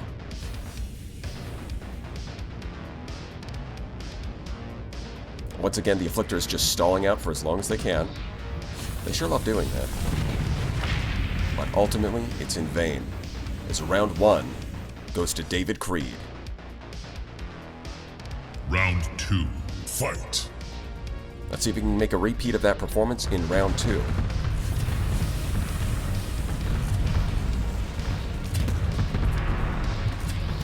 Lots of action right at the start. Seeing mines getting tossed out, getting shot down by the Paladins. The Harbinger is forced to back up, playing it a little bit safe, not going reckless just yet. Because it can get itself into a lot of trouble. It can get chased down by these builds, as we've seen before. But given a good flanking opportunity, it can also do a lot of damage to them. Unfortunately, it does look like it's getting separated from the rest of its fleet. Which is, yep, this is exactly what you don't want the Harbinger to be doing. It does not operate well by itself. It really needs some support to distract the enemy so it can get in for damage. Yep, that's a dead Harbinger right there. I know it's still on the screen, but it's basically dead already. There it goes. Oh, there's another one caught in a tough spot. Although potentially the support Anubis is trying its best to distract the enemy Anubis, but it's just not getting its attention. Okay, now it actually does pull its attention. But it looks like the Talons are still largely going after the Harbinger, keeping it suppressed. Off screen. Yeah, and now the support Anubis is going to pay the price. Yep, that's the safety override advantage. Wow, that is a lot of ships for Tranquility that seem to be alive. Well, here comes a flanking maneuver from the Harbinger. Not quite close enough to get any damage in. Misses its opportunity. Yep, now it's stuck in phase. That's not good. The Afflictor has gone somewhere else. Yeah, that is not good for that Harbinger. And there it goes. And the Doom is still here, and it does manage to snipe one of the Anubises with its mine. But I don't think it can take on 4 of them. Especially not by itself. It did a good job when it had other phase ships to work with and coordinate to surround and pin them down, but this time it's the one getting tag-teamed. And that means round 2 goes to Tranquility. Final round. Fight! Well, this really could go either way. We could see Tranquility rise through the loser's bracket and make a comeback. Or we could see David Creed set an example that maybe Safety Override Anubis has something even more powerful to be afraid of. The Safety Override phase spam. There's a lot riding on this match. You know, in terms of game balance, anyways.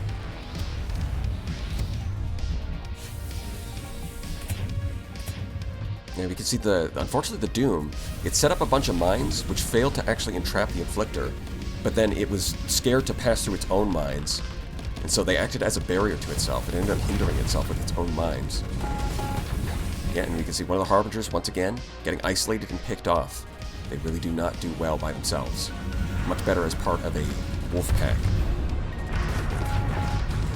Yeah, and you can see even with all of these ships, the support Anubis almost gets picked off, but it does manage to get away. The Doom picks off the enemy of Anubis with one of its mines. This one is going to be close. Got some Afflictor versus Afflictor action. Which is better, the Safety Override build or the long-range builds? Well, at least on David Creed's part, that one Afflictor is distracting 4 Afflictors.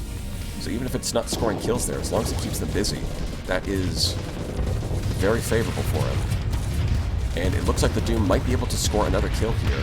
Yep, and with support from the long-range Anubis with its IR auto lances, it's actually able to score a kill there.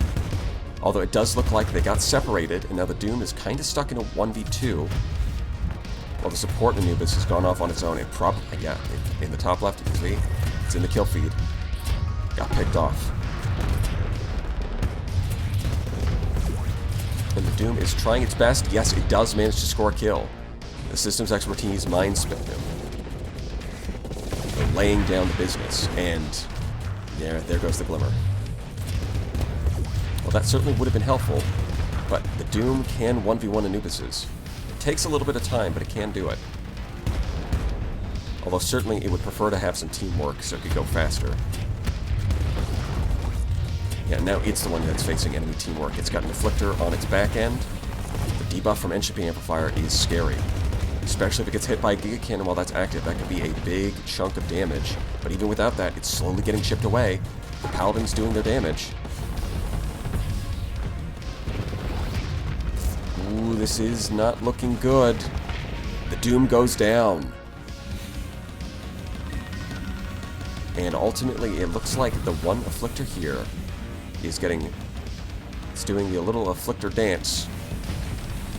But ultimately, with its flux maxed out, it's just not fast enough to escape.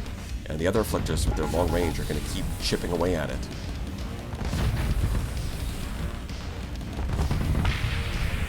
And it goes down. And that means Tranquility takes round 3. And that means Tranquility is moving up in the losers bracket, while David Creed is eliminated. Back to the winners bracket, and up next, we have Idiopathic versus Leadhead. While this isn't the finals, the outcome of this match is going to be very influential on how things play out from here. Round 1, fight! Yep, and it's looking like all of the quarterfinals are going to be full of fleets with 6 safety of ride Anubises. We'll have to see which ones have exactly the most refined builds, and which fleets have the best support ships. We've got Idiopathic with a Radiant and a bunch of pirate shades. Meanwhile, Leadhead has brought a grab bag of a bunch of different ships, including 2 Harbingers. Now, those Harbingers could make the difference here. Unlike David Creed's fleet, these things do not have safety rides, instead opting to maximize their range. We'll have to see if speed versus range makes a difference here. Although, to be fair, Leadhead did beat Tranquility, and he was the one who sent him to the losers bracket, so maybe that speaks for itself. In any case, this Radiant is getting chased down. It keeps triggering its Face Skimmer, it keeps triggering its Shrouded Mantle, but in the end, it just doesn't get a chance to really do anything. It gets picked off. It gets bullied and ripped to pieces, which is really not good for Idiopathic, because that is a large chunk of its fleet taken off the table without accomplishing much. At most, distracting a few ships for a while, but the ships that distracted were worth about the same. Yep, and there goes a Shade getting picked off with a perfectly timed Quantum Disruptor and triple Phase Lance. The Monitor is still sticking around and distracting that Anubis. Not that it matters much when it's getting tag-teamed by 2 Anubises. We can see the Harbinger on its last legs, fraction of its hull, trying its best to survive. It's just sitting at the edge of its range. It actually does manage to slip away, with the other Harbinger coming in to distract the Anubis. And then, the safety of right build coming in. The little duel. Let's see if the Harbinger can steal the kill. No, it's going to be the other safety of right Anubis, of course.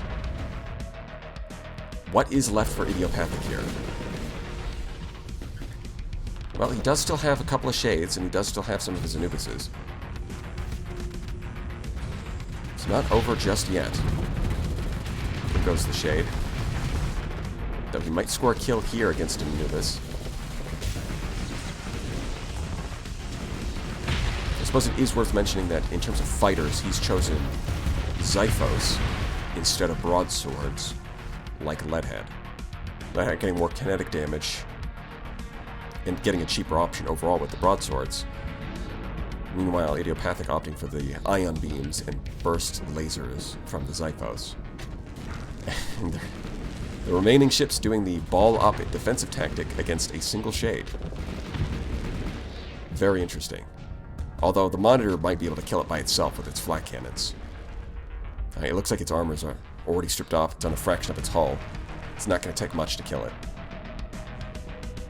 A light breeze could probably do it.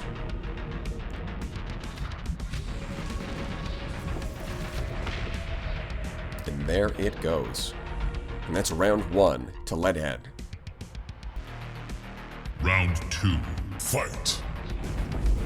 See how things pan out in round 2. How long is that Radiant going to last?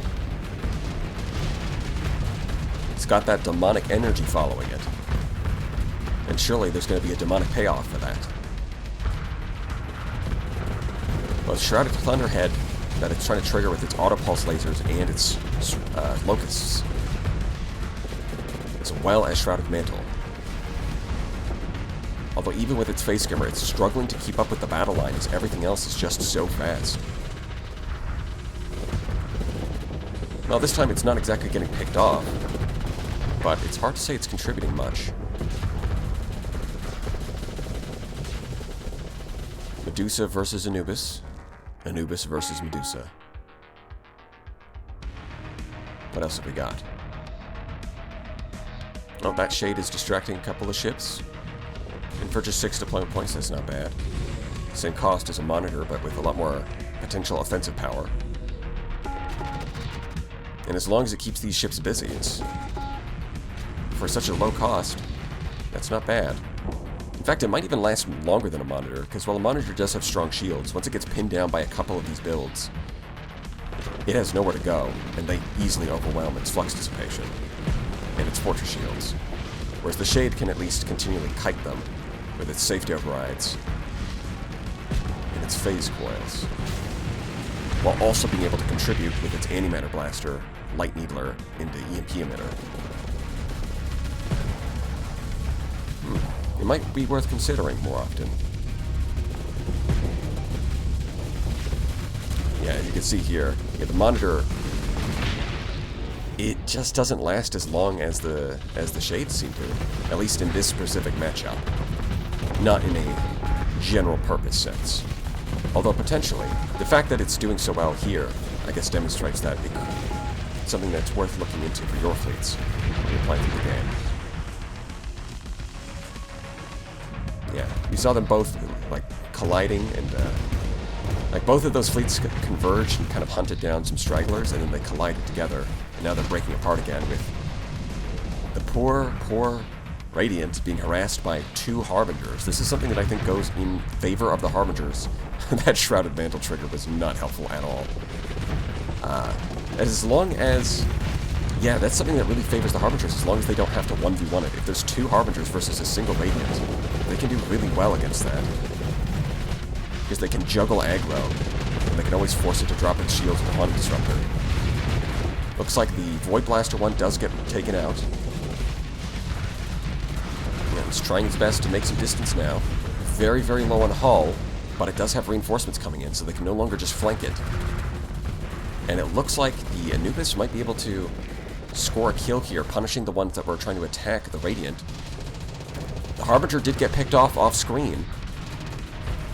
And while the Radiant looked like it was getting bullied there for a second, it looks like it bought enough time for the rest of Idiopathic's fleet to clean up most of Leadhead's fleet. So it doesn't seem like there's much left for him. That one Anubis up at the top has a fraction of its hull left. As soon as they get any damage past its shield, it is over. And it looks like it's outnumbered. That is not good. There it goes. And that just leaves this one Anubis left for Leadhead. Which means that Idiopathic's Radiant and Pirate Shades are going to be able to take round 2. Yep, that's round 2 to Idiopathic. Final round.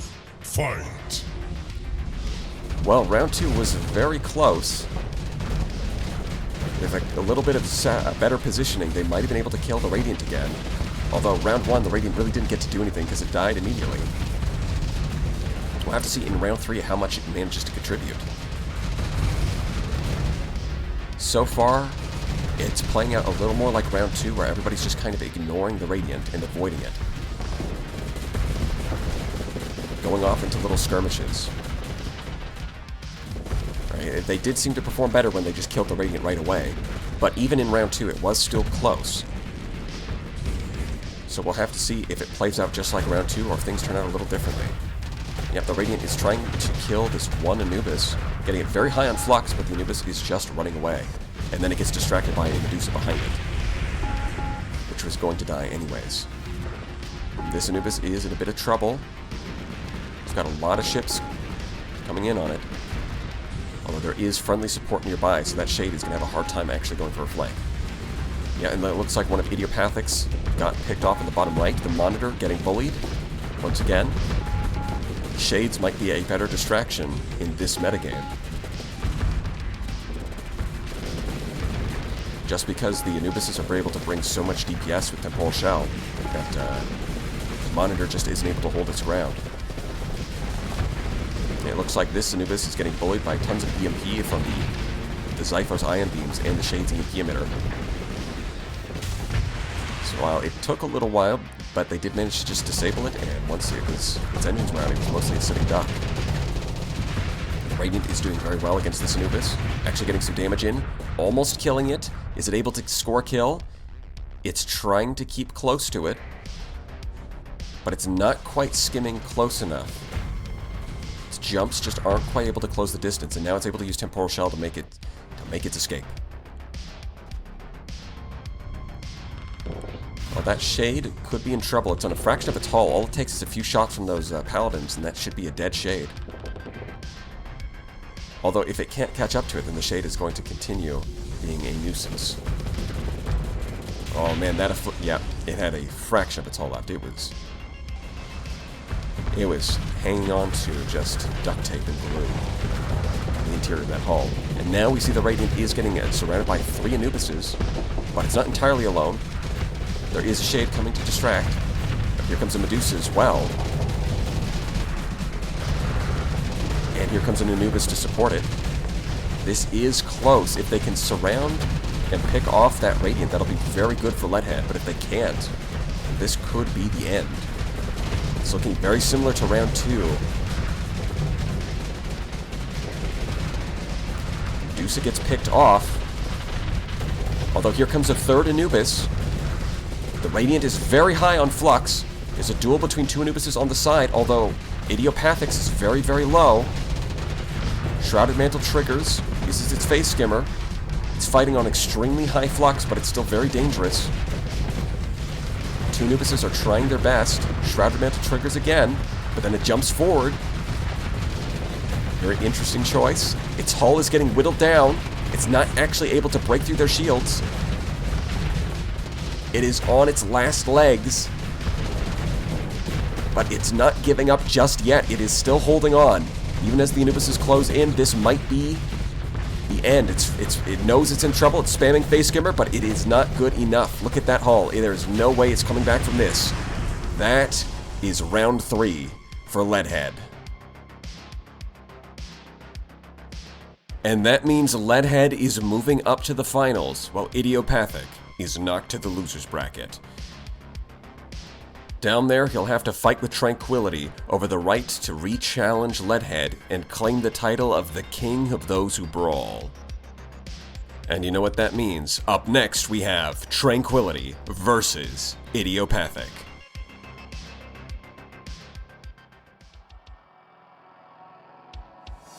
Round 1. Fight!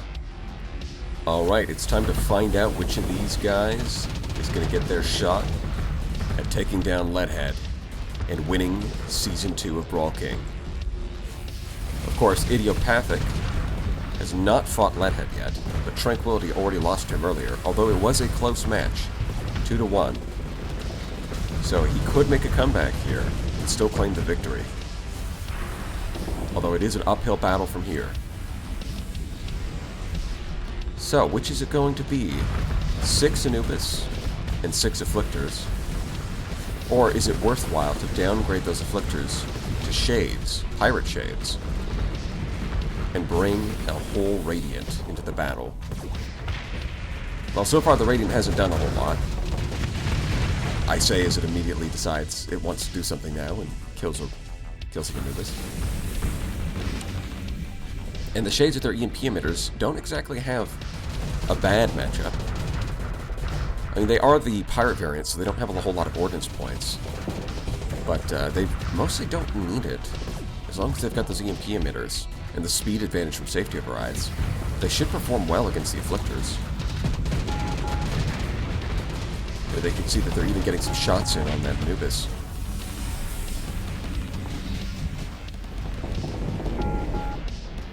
Yeah, the Afflictor's trying to go for a flank, but it is getting harassed by those mining lasers on the back end. Here we can see some Shades bullying an Afflictor. Oh, it decides to vent, which... yeah, the EMP emitters... oh, it even got the Animator Blaster shot in. Yeah, that Afflictor has lost that battle. Sure can dodge for now, but as soon as it gets unfazed near them, its armor stripped off, the EMP emitter will do good damage.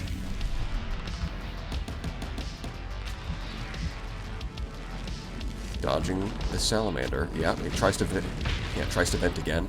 That does not work. Although it looks like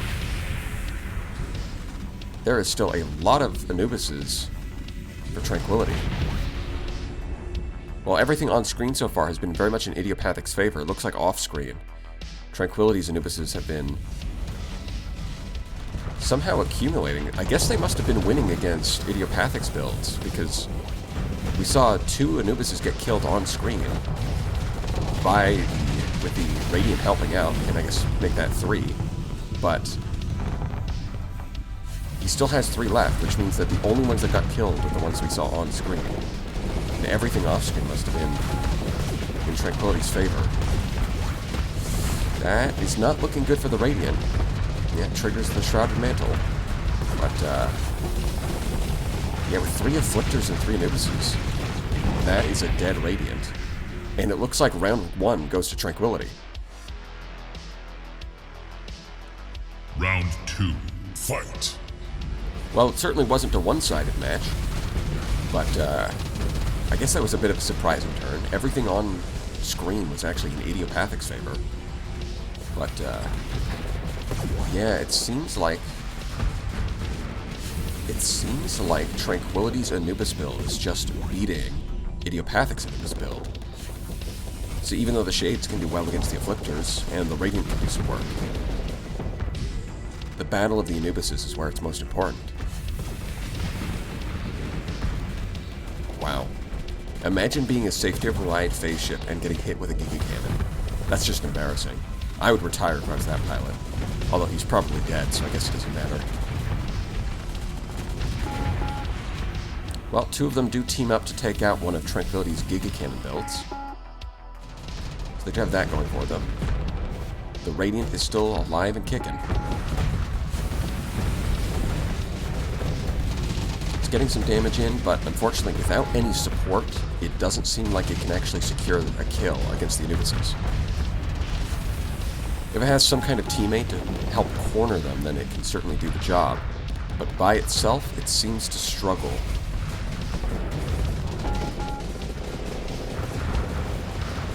Yeah, the Anubis even manages to circle around behind it. Yeah, it uses its phase skimmer. Although, and it does overload it, but it's kind of facing the wrong direction.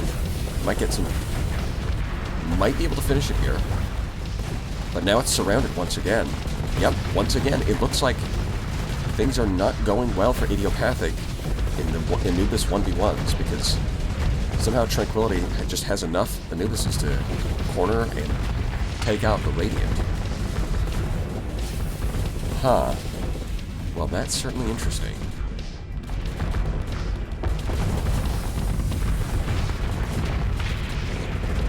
It might be that, unfortunately for Idiopathic, the points spent on the Xiphos are just not worth it. Where Tranquility spent his hangers on Talons, which only cost 2 ordnance points, Idiopathic went very heavily into his hangers, spending 18 on those Xiphos. And when both sides are running Paladins, the fighters are not contributing that much. Which means that the Xiphos might just be a big ordnance point sink that are causing him to lose those 1v1s. That is unfortunate. Oh, and now, of course, we're going to get the balling up behavior where... Well, we can see an example of what I was talking about earlier, where the Shade does beat the Afflictor in a 1v1. But it's not going to be all of these Anubises, and unfortunately, we're going to get this behavior where they all ball up and just take forever to actually kill it. And those Talons, at the very least, are going to mercifully kill the Shade in a reasonable amount of time. Please. Yeah, once again, the Afflictor losing to the Shade. So that is a very, very interesting Pirate Shade build. Because it's only 6 deployment points, same cost as a Gremlin. But with that, the EMP emitter makes it good against other phase ships. It's got 1 Light Needler, 1 Antimatter Blaster, so it's got a good mix of damage types. Throw in a Salamander for a little bit of extra utility. And considering its cost, yeah, that's a pretty solid build. I mean, and it's shown its value here by taking out those Afflictors, but unfortunately, when it comes to the most important aspect of the battle, Anubis versus Anubis, it looks like Tranquility has the upper hand.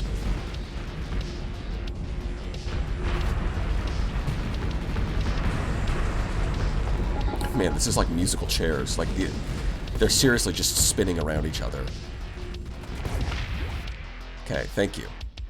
Thank you. Okay, it's finally over. Tranquility takes round 2. And that means Tranquility is moving on to the finals, while Idiopathic is eliminated. Alright, it's the moment we've all been waiting for. The moment that answers the final question. Who is going to take Brawl King Season 2? Leadhead versus Tranquility.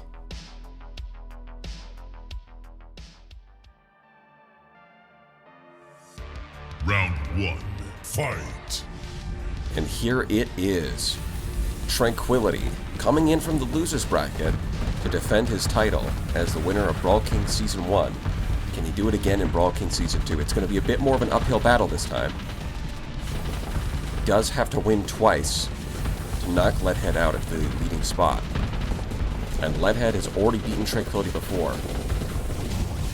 Certainly a close battle, but... well, he's off to a good start. Those Giga Cannons doing work.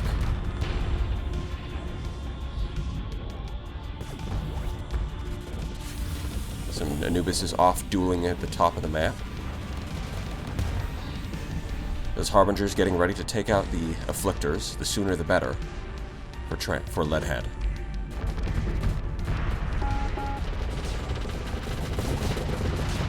Although it looks like the Medusas are doing a fantastic job at least distracting Tranquility's Anubises.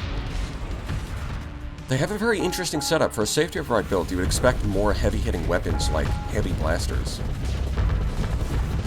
But instead favoring more or less just the mining blaster for its anti-armor purposes. A much more defensive build, although you can't exactly ignore them because the machine guns will break the shields and the mining blaster will break the armor. But they lack any kind of serious hull damage to actually kill the enemy, instead focusing on more defensive build. Which is fitting because the Anubises with their temporal shell are doing insane amounts of damage in this tournament. And so the Medusa just serving as primarily a distraction might be what's giving him the edge here. Well, that and the Harbingers being able to kill the Afflictors.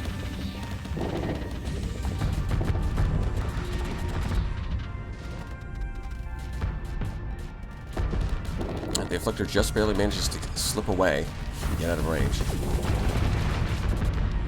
Ooh, doesn't quite finish off that Anubis. Lets him escape on a sliver of health. But this really could go either way. It was a close matchup the last time. Even though Leadhead did win, it was a 2-1.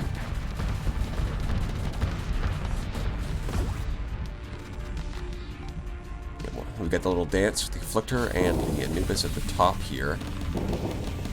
The Anubis, it's trying to stay on top of the Afflictor because if it can run it out of flux, it can kill it just like that. Although if the Afflictor can maintain its different distance and just pelt it with the light needlers, then with that little hull left, it would have been an easy kill. The Harbinger once again doing a similar thing, trying to maintain its distance. It can do a lot of damage even in that short window offered by Quantum Disruptor. But once it runs out of flux, it is nothing but prey for the Anubis. And the friendly Anubis shows up a little too late to save it, but just the right time to take advantage of its high flux and put it out of its misery.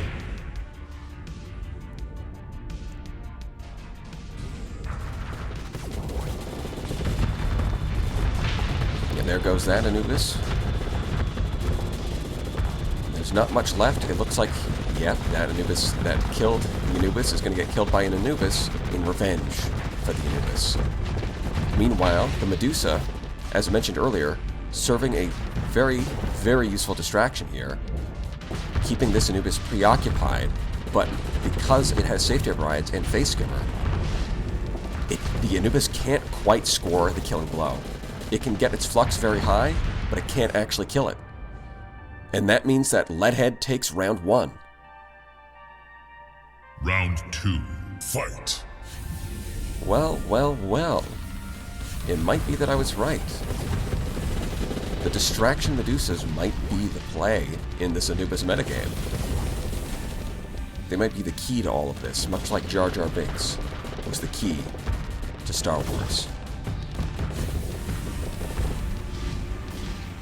The Lumen being a nuisance, almost like a little Medusa in that sense, although probably lacks the durability to fully fill that role, especially when up against temporal shell boosted offensive capabilities. But for 4 deployment points, it is a nice little extra. Well, that's an Anubis down to a Giga Cannon. Yeah, I think we've seen pretty clearly that although the Monitor is durable, the Medusa manages to fulfill the distraction role a lot better, because it doesn't get pinned down. It can actually run away when it's on trouble. So even though the Monitor has Fortress Shields and Flux Shunt, it's not durable enough.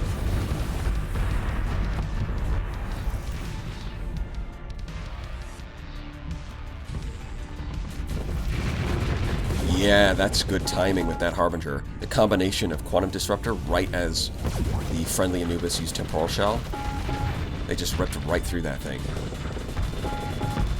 Only a sliver of hull left on it. So a light breeze would blow that up. And unfortunately, that Afflictor is not going to last long either. Timing Quantum Disruptor with the Phase Lances gives it a pretty good shot at just killing that. Ooh, didn't quite get the timing right. It got that first hit. All it needs to do is one more. Just like that. And the Afflictor is gone.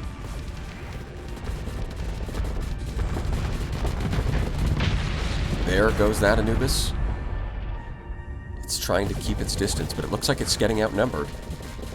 2 Anubises and a Harbinger coming in. Quantum Disruptor goes to waste. But will that matter? Probably not. Yeah, the Harbinger's trying its best to kite it. And might actually kill it if it gets a second. No, it's too close now. The AI is too afraid to unphase, and so it'll just lose. Although if it was brave enough to unphase right now and just Quantum Disruptor, yeah. If it was brave enough to just unphase and tank the damage for a second, it would be able to finish the Anubis with a good burst, but no, the AI is playing too defensively there.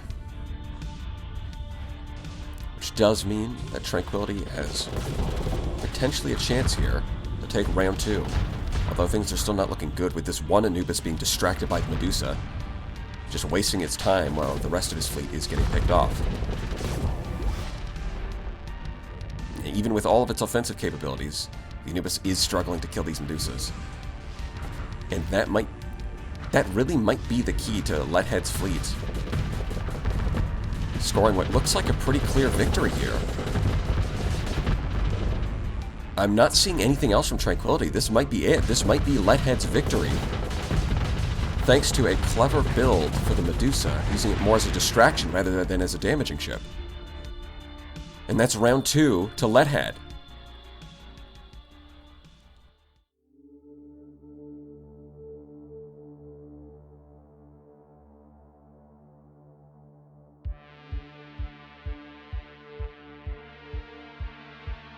Your energy is ours.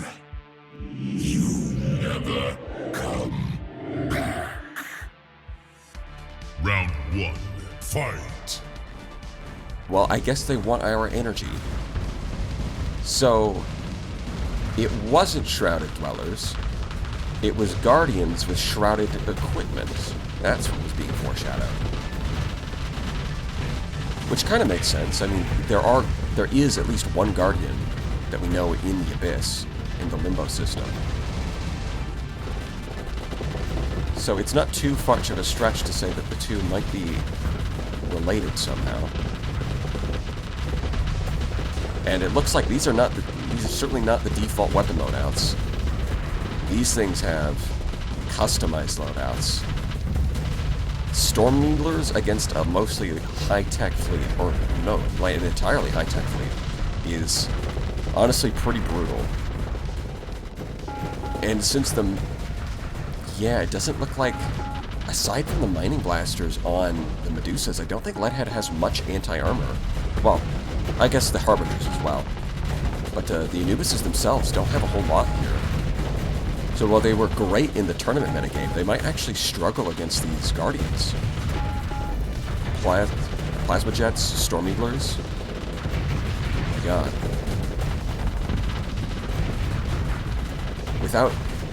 Honestly, someone else might have had an easier time here, because a lot of the other Anubises would have at least one chain gun, if not two. But the lack of chain guns in Leadhead's Anubises might be trouble for him here. Oh, there's even a Paladin over here, just in case it misses. That is a mean build. Yep, there goes an Anubis. Storm Needlers and Locusts are really all it's going to take. Throw in the Shrouded Thunderhead for a little bit of anti-armor.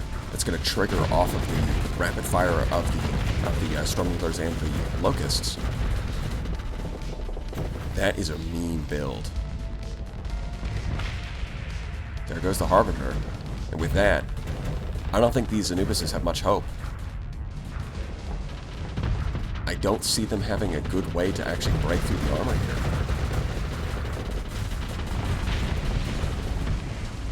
Well, in any case, congratulations to Leadhead. I'll mention this at the end again, but this does mean that Leadhead is the winner of Brawl King Season 2.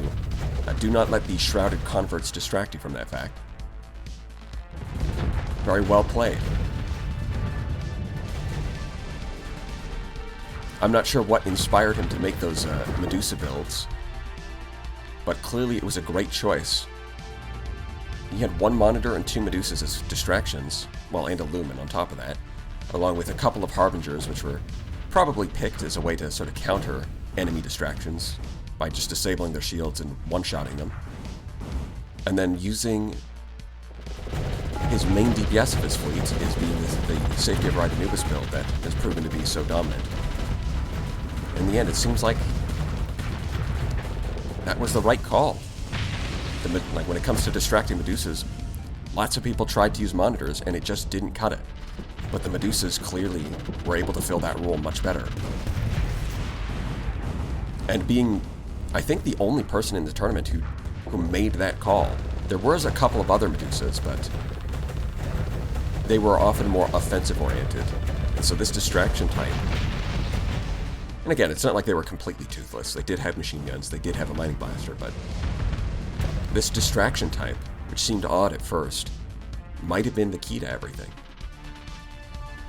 I mean, look at it, it's still alive and kicking. Although I suspect not for long. Go, Medusa, you can do it. I believe in you. Oh, and just as... oh man. As if it doesn't have enough damage, it also has harpoons. Yeah, I didn't think of that, but yes, these things are very dangerous. Not even a single one killed. Round 2. Fight. Well, that was an absolutely brutal round 1. I'm not sure how things are going to play out differently here, but not a single Guardian was taken down. They've got good shields, good mobility, great damage output, good armor. And if there's one thing that Leadhead's fleet is lacking, it is armor damage. It's going to be very reliant on the Harbingers to do a lot of the heavy lifting here. The Harbingers are also very vulnerable. Although, with the right distraction, they might be able to do something. Oftentimes, that is the key to making them work, is to give them something to distract the enemy. Because if they can get behind the enemy and start unloading their weapons, they can do a lot of damage output for their size. And we can see that this Guardian, it's getting its armor stripped off. And once the armor is stripped off, then the Paladins can start doing some pretty good hull damage. The main issue that they were having was the struggle to get through the armor. Yeah, Flux maxed out. Alright, it looks like this time things are going very differently. We're actually getting a Guardian kill right away. Well, that was very different from previously. The first round, they basically got split up and tried to take on even fights against each of the Guardians, and that did not pay off. But in this case, if the other 2 or 3 Guardians are just getting distracted by ships that aren't really getting distracted by a Medusa or an Anubis, while everybody else gangs up on the remaining Guardian, then in that case, Leadhead's fleet might actually have a chance, doing a little defeat in detail here. I mean, the Guardian's plasma jets do give them mobility, but compared to Leadhead's fleet, they are pretty slow. Yeah, the shields get broken by the quantum disruptor. Yep, and again, not much hull left. It is about to go. It just needs one more good disruption. Just like that, there it is. That's the second Guardian. The third one, well, the Harbinger's trying its best, but you can see, without a proper distraction for it, it is taking a lot of damage, and it's about to blow. There it goes. Yeah, the Harbinger's great damage output, but they do need something to distract the enemy out. Otherwise, they get pressured very easily. And in this case, that's a strength, but also a weakness for Leadhead, because it's kind of his main anti-armor here.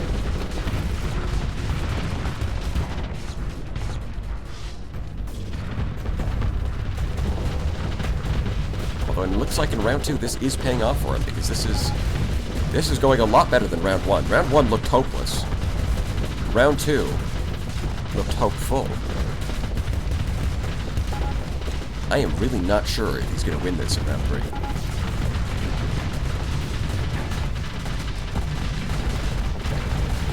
I mean, I didn't think he would win round 2 either, because round 1 looked really bad. But here we are, round 2. Leadhead scores a victory. Final round. Fight! Alright, Leadhead. Can you beat the secret boss? Well, I mean, theoretically you can, but will you? That is the important question here.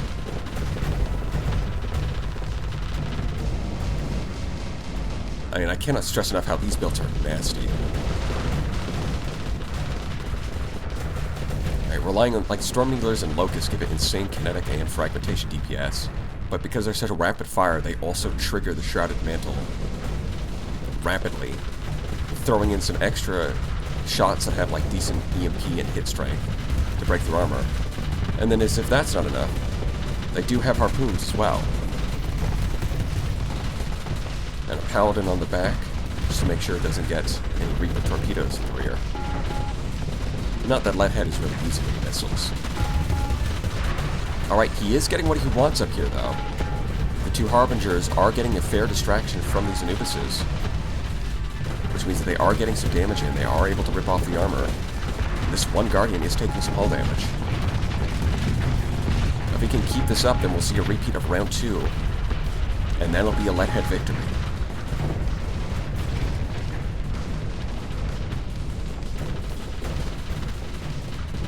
And it is just on a fraction of its hull. But even though its shields are really in a good spot, its flux is fairly... Is flux still holding? Now the... Yeah, there we go. They popped a Brawl shell right through the shield.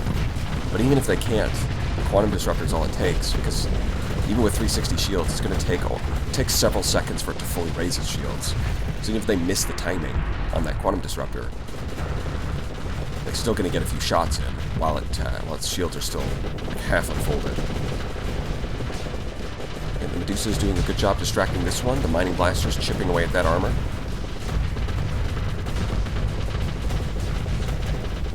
This is starting to look more and more like a Leadhead victory, just like round 2. I mean, as long as the Medusa doesn't sit in front of the Storm Needlers, it'll probably be fine. Yeah, this thing is struggling. They are outmaneuvering it, keeping it very occupied. Mining blasters taking off that armor on the rear. Although failing to actually disable the engines. Yeah, this is looking good. There's only 2 Guardians left. Most of Leadhead's fleet is still here.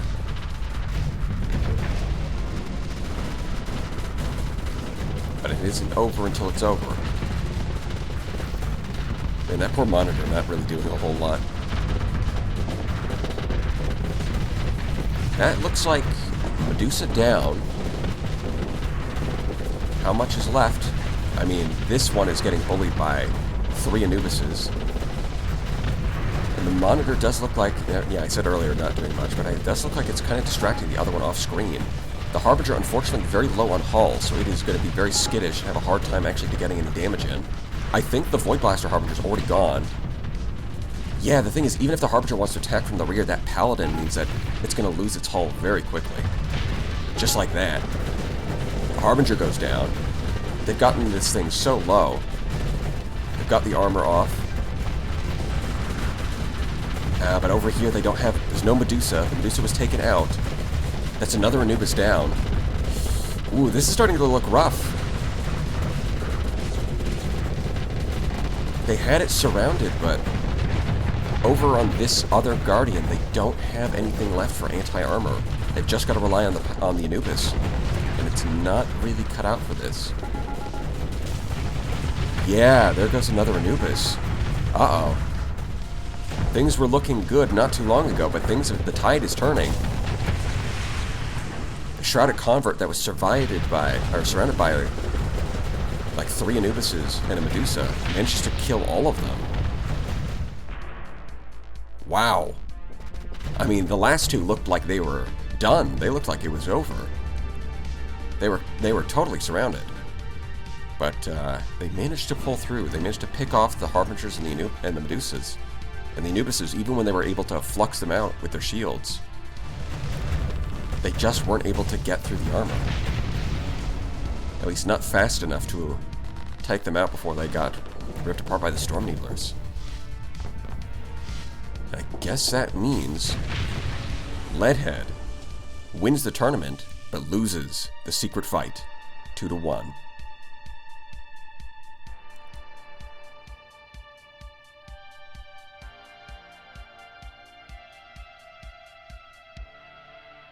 To be continued?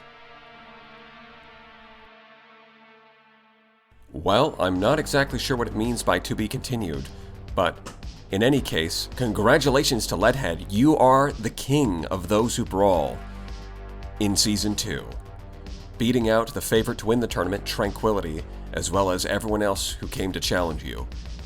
Tranquility taking 2nd place, Idiopathic solidly claiming 3rd place, with a David Creed in 4th place.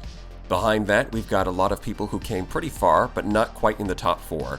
GAMERKILL, Chumbosity, Pixicode, and myself. Although to be fair, I also did lose to Francis in the losers bracket, so it's only fair if I mention him as well, even though he's not on the winners bracket screen. I'd like to thank Mr. G Gaming for organizing this and doing all the editing for these videos. It's a lot of work, and the end result is that we get a nice tournament to watch. Thank you everyone who submitted to your fleets. I'm sure eventually we'll be able to work together on Brawl King Season 3, so look forward to that whenever it comes around. Until then, this has been Big Brain Energy, signing off.